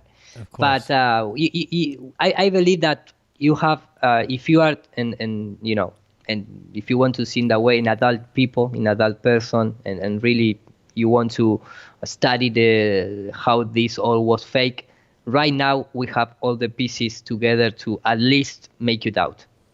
Right. Yeah, at the very least. And if people still want to believe it, I'm somebody who fully believes that people can believe whatever they want. So, I mean, it doesn't bother me. If people have looked into it and say, no, I've come to the conclusion that the moon landings are real and that we haven't gone back because we don't have the money to, or whatever their stupid excuse is, that's fine. At least, hey, you looked into it. I can't get mad at you for that. But, the numbers have come in that, 90% of the world have only seen 15 seconds or less of moon landing footage. Well, sorry, if you've only looked at 15 seconds or less, you have not looked into things like Eru have, things like I have, all these guys that have researched, aulis.com, aulis.com, another great website, Jay Weiner, the guys who have done all the work, Taboo Conspiracy, I could go on and on, Paul on the Plane. There's so many people that have done such great work that all you need to do is really look at what they've dug up, and you'll come to the conclusions that we all have. Because there's no way you can see as much as Eru's seen, or seen as much as I've seen, and say, now I think they went. No, impossible. It's impossible. It's impossible. It's impossible. So, I'm fully aware that people haven't seen everything that Eru has. So, that's why if maybe people have looked into it to what they think is their satisfaction and they believe that it happened, well, then what are you going to do? I'm not going to beg you. I'm not going to force you. I'm not going to make you. There you go. That's an interesting picture there in the lower left, talking about a lot of the paintings that were done for all the Star Trek movies and Star Wars movies. The miniatures used in 2001 are just miniatures inside of a black box, and a lot of what we see from NASA can be that. It's just too easy to fake all this stuff. And now that we're in an age where there's HD cameras on everything, and when you look, at Crow's Law, anything that can be filmed in HD would be filmed in HD, and yet we don't get filmings of. I mean, this is why I don't think that they will go back to the moon, or why they won't go back. It's because they don't want to fake it again. They don't want to have to do all the work that it took them. People will be watching it much more closer. They won't allow them to film it off of a CRT monitor. That was allowed in 1969. It was allowed because they said, well, we just have this one feed coming in, and you can film off this feed, off this cam. And they just all said, okay, this is such amazingness. It was only 1969. TV wasn't around that long.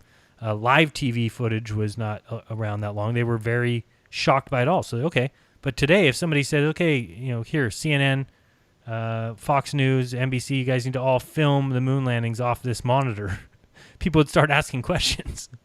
And so it's a lot more of an intricate fakery that they would have to do at this point. And people can track things a lot better, and I just don't think that they want to do it. So one way to do that would be to always blame the presidents, going back and forth, have them change the thing. And I showed that, go from Bush to Clinton, back to Obama. Every single time it's a change of the plan. Constellation program removed. Space exploration initiative changed. So it's just this change back and forth. And I do think a lot of times when I look at Trump, I see Trump as a disruptor to the norm of what's been going back and forth, because Trump's just come on and basically said, hey, I'll give you all the money you could have if you'll get us to Yeah, to Mars. he liked to play a little bit. Right, he'll mess around with some people, right?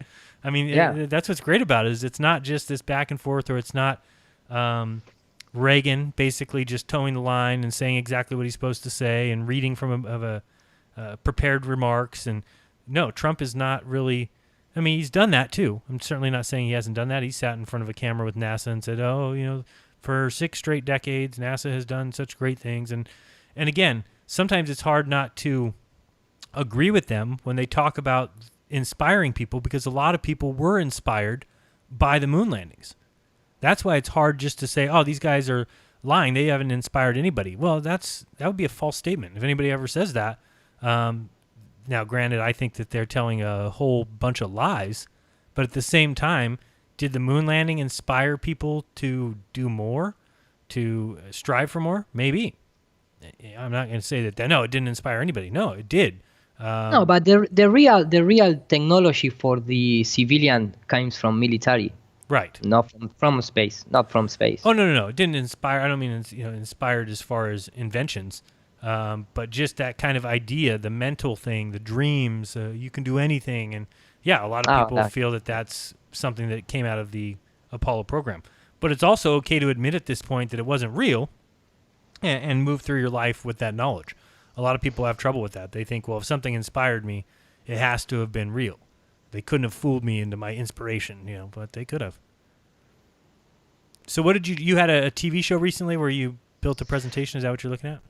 No, unfortunately, I was there yesterday, but a tragic news take over the complete media here in Argentina, and I was in the TV channel, but I didn't go live. Oh, gotcha. So it's a sad thing because I prepare, really short videos that I show in a few moments ago, and to really improve quickly presentations in terms of 15-20 minutes, but with things that make logic to any people out there. For example, why the astronaut can't get on the knees and stay on the knees to pick up the tool. Right. Why we don't see an astronaut suit test in the vacuum chamber. Why we don't see a crater down of the landing of the modular lander.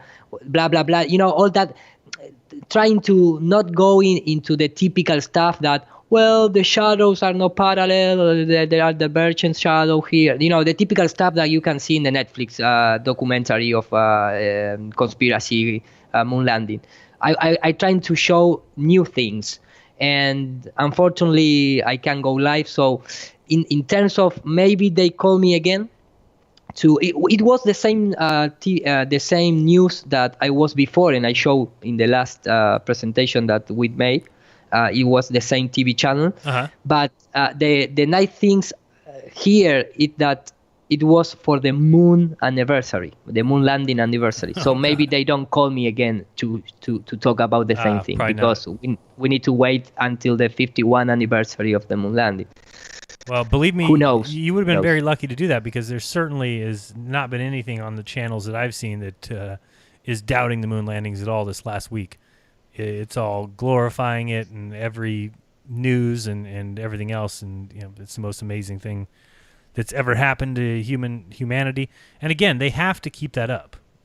Shouldn't be surprising that they have to keep saying that, and you're going to see the same thing at the 60-year anniversary. The only thing we can hope is that possibly by then more people wake up. Yeah, exactly. This was the TV show, and here it says the NASA is hiding something. A lot of things, I believe. Right. And for me, the Earth is not round. They type, these things that you never say, but at least they allow me to show and expose all the flat Earth. Not all, but the most important flat Earth topics, and they allowed me to show the Freemasonry guys behind all this, the Jesuit order, things that they I believe they don't even think about. They came with that, right? So they must be it because it was live. So I take the advantage of being in the live show, and but they give me 30 minutes, man. On live. Wow, that is a lot of time. That's a good TV channel down there. Yes, it's one of the most popular channels down here. So, and they call me Very again. good. So they don't, they are in the same news, but they are not control so much for the, Right. the officials, They probably have very few. Son of Davids. Yeah, they probably have very few CIA employees. Yeah, Whereas, probably. And CNN may have half. So exactly, and maybe they don't work on weekends because this was on weekends, and they maybe here in the Latin America they don't work weekends, so they allowed me to do that, and everything was a really nice setup to do the moon landing presentation. But some guy crashed, some public guy crashed with have a car accident, so all the media talks only about that. And these TV shows is only have 2 hours long, 2 hours time on air.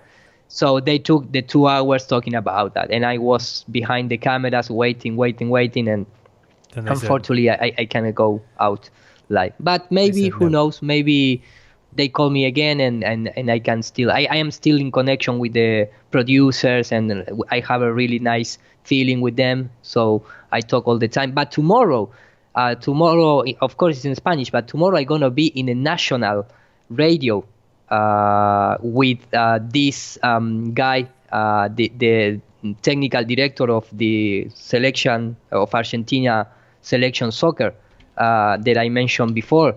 And I gonna be with him in national radio. And when I mean national, I mean the most broadband in terms of radio that reach all the country. So we're gonna talk about an hour and a half in that radio about the flat Earth and why this so public person became a flat earther. Wow. So that's gonna be a really huge. It's a sad that, of course, it's on Spanish, but that is gonna be a really, breaking point, or if you want to see in that way, because that radio is listened by all the country. Wow. So when they start hearing about this guy with Landucci talking about the flat Earth, they're gonna get crazy. Right. They're gonna try to stop, and I waiting that what they're gonna say on Thursday, trying to So it's gonna be a nice week for me at least. Sorry, here I was getting set up. All right. Well, thanks for sharing the screen here. Thanks for all your work as always. And so hopefully we can, if everybody's enjoying these shows, Yura and I will keep doing them until Globebusters comes back, which shouldn't be too long. I don't know how far along Bob is in his move, but then he'll be back to take over the show as far as all the hard work that Yura says I'm so bad at. Thanks, Yura. No. Yeah, I am like a slave. Bob, came back quickly, please.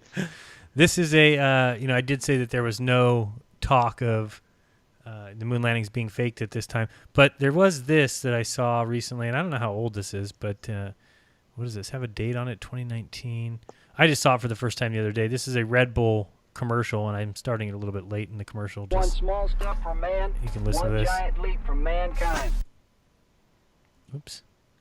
You are presenting? Yeah. Boy. Houston, we have a problem. Oh, jeez.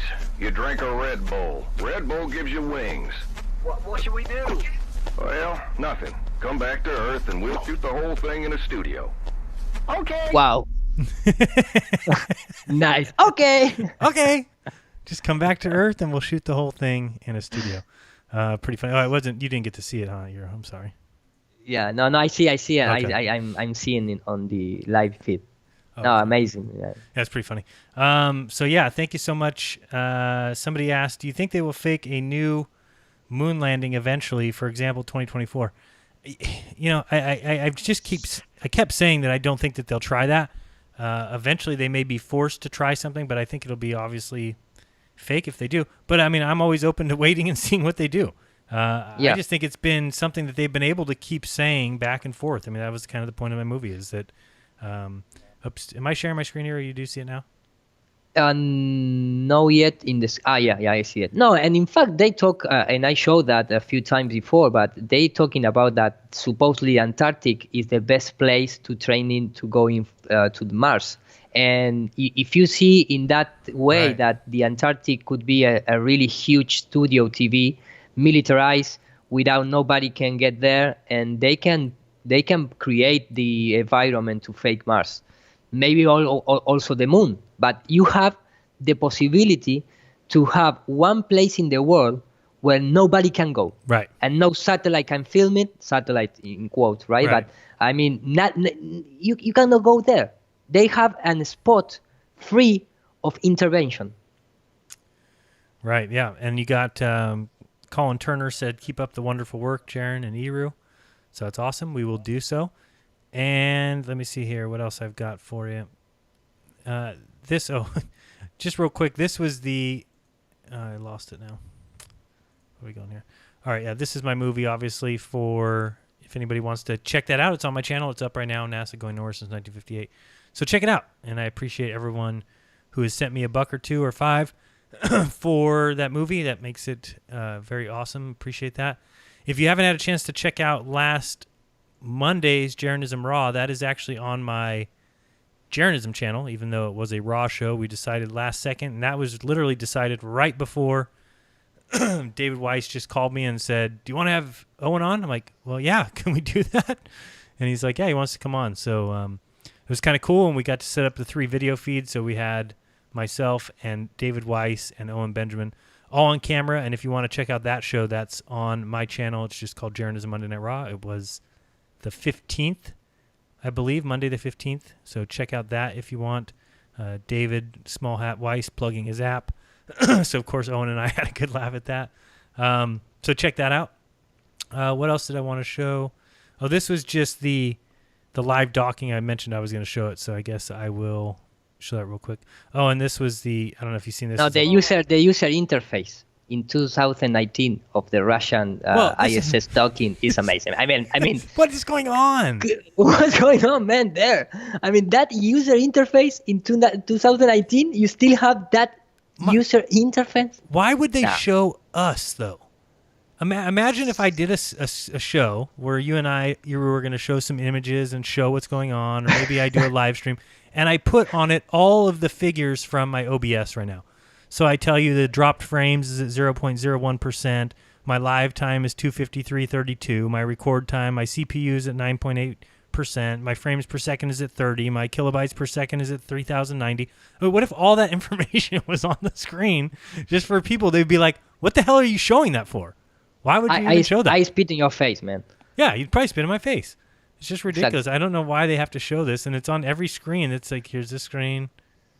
They say, here's the ISS coming. It's like, oh, goodness. Oh, how many vectors they have there. Yeah, it's a lot of vectors. And at least they use kilometers instead of miles, so I understand better than you, man. I don't understand it at all. It makes me just skip past it. So here comes this craft. It's very exciting. And here comes the ISS getting closer. And then you got this craft. I mean, Eru, how easy is this to fake? And this is what I'm talking about. I tell you, man. $10, I can fake whatever you want. Can you put this graphic? Can you put this graphic on it though? I don't know if you'd be able to put this graphic. Well, that part is much difficult. $2 US dollar more. All right, $12. Here's the other thing. Where's the stars? Remember, there's no atmosphere. They are sleeping. Oh boy, they are nice. They are sleeping, having nice dreams. It's nighttime or something. It's nighttime, so the stars are sleeping. Just that. Makes no sense. It's just, remember my iPhone. I showed you guys earlier. I went out with my iPhone. It's able to adjust, but their camera cannot just adjust. People would say, well, this is too bright. This is too bright. What is even lighting this up anyway? I don't know. The lights of space-time, I guess. It's just hilarious, man. Look at this thing. Oh, that's so pretty. So, yeah, so it comes in. And then if you look at the office that they're in here, I mean, all they're looking at over here is CGI. You have a CGI screen here. You got a CGI screen here and a CGI screen here. And, it's, here it is. Oh, now we get to see the CGI of the ball Earth and what's it doing. Here's the user face. You got to press all these buttons if you want. And so maybe there you go. Now you No, got but it figured out. I am scary because we have the unlimited range missile out there watching us, looking us. So I'm scared of that too. Be careful. Yeah, be careful which button you press, man. I'll make sure I'm not going to press any buttons. So we had fun. I don't know if there was anything else I needed to show today. I'm checking my tabs real quick. Give me 1 second. Well, this one was just what Armstrong saw. It's just so funny. It's like a simulation of what Armstrong saw. A simulation also with this. Oh man! Right. And it's like, if this is a simulation, it's ridiculous. Why do we want to see this? Oh, I've really been interested in what Armstrong saw. This is a head of Neil Armstrong. Right. The eyes, one eye. Because he's Illuminati, so they have one eye only. Yeah, the left eye. And the left eye, yeah, of course. And it's really funny because they say that they landed with the fuel only for 30 seconds more. Right, of course. Yeah. They're heroes. More dramatic, man. Yeah, 30 seconds. And I love the approximate altitude that this thing's dropping. How could you be dropping out of the sky at 1 foot per second like this? Give me a freaking break. Wow. But again, I mean, people want to believe this stuff. They want to believe it badly. They want to have heroes. I love this. It's the simulation view, and then it gets blurry. Yeah, because he has a tear for the emotion in his left eye. Like, the Chris Hadfield. That is when good. he talks about being blind in space, the first astronaut, his first mission out in space, he has blind. Wait, what is this? Why isn't he... Chris Hadfield. You never talk about it? No, I'm just showing the screen. It looks like they're landing where the lander in the ice cream crater. Yeah, man. Ice cream crater. Okay, go ahead. What did you say about Hatfield? Hatfield has a TED talk about what was the most dangerous thing that you made in your life, and he started talking about his experience the first time that he go out in the spacewalk. He became blind because a tear. He doesn't know why, but a tear started dropping out of his left eye, and he became blind. And because you don't have gravity, the water of the tear jumped to the other eye, so he works completely blind. But he remembered his training, and the Houston assist him to get inside again of the ISS, and he made all blind. Blinded in space. Yeah, I've seen that one before. Yeah, that maybe because the studio was out of light, and who knows? It's amazing. It's amazing. It's a really nice TED talk, man. Yeah, it's really better than the publicity talking about the equation of the rockets that you have in the master class. It's better than that. Oh, the master class that always comes on before my videos every time? Yeah, exactly. So appreciate everybody watching. Thank you so much for all your support as always. And Iru, thanks as well. Iru, one more time, where can they find your stuff real quick? You can find me on Nur para Todos in the Spanish version, and Nur for Everyone in YouTube for English channel, and Patreon/Nur para Todos, and Iru Landucci at Gmail for PayPal support. All right. And you guys can find me, as always, if you want to be a patron. And I always shout out all my patrons. You guys make everything I do possible. Thank you guys so much. You can become one at patreon.com/jeranism. Look up Iru while you're there at Nur para Todos and throw him $1 or $2 or $5 a month would be awesome. We really appreciate it. Or you can just use paypal.me/Jeran. Or if you have Venmo, a few people have Venmo, and you can send a tip to @jeranism. That would be greatly appreciated. And thank you guys so much for all the support on the movie. Please check it out, and I hope that I get a chance to do another one real soon. My plate's kind of clean now, so I'm ready to think about what I'm going to do on the next one, and take some of your guys' suggestions and also some people's constructive criticism about my first one. And I had a couple people say, "Oh, you ranted at the beginning of your movie. You shouldn't rant." Yeah, I probably agree with you. Save my rants more for my videos, and for the movie, maybe next time eliminate that. So I do appreciate constructive criticism. It'll help me make a better movie, and I'll keep getting better with each one. That is the plan. That's how it works. So thank you guys for watching. I really do appreciate it, and we'll see you guys soon. And until then, I remind you guys to do your own research, because when you do, you'll never again believe what you've been taught. This has been Jeranism and Iru. Till next week, guys. Peace. Peace.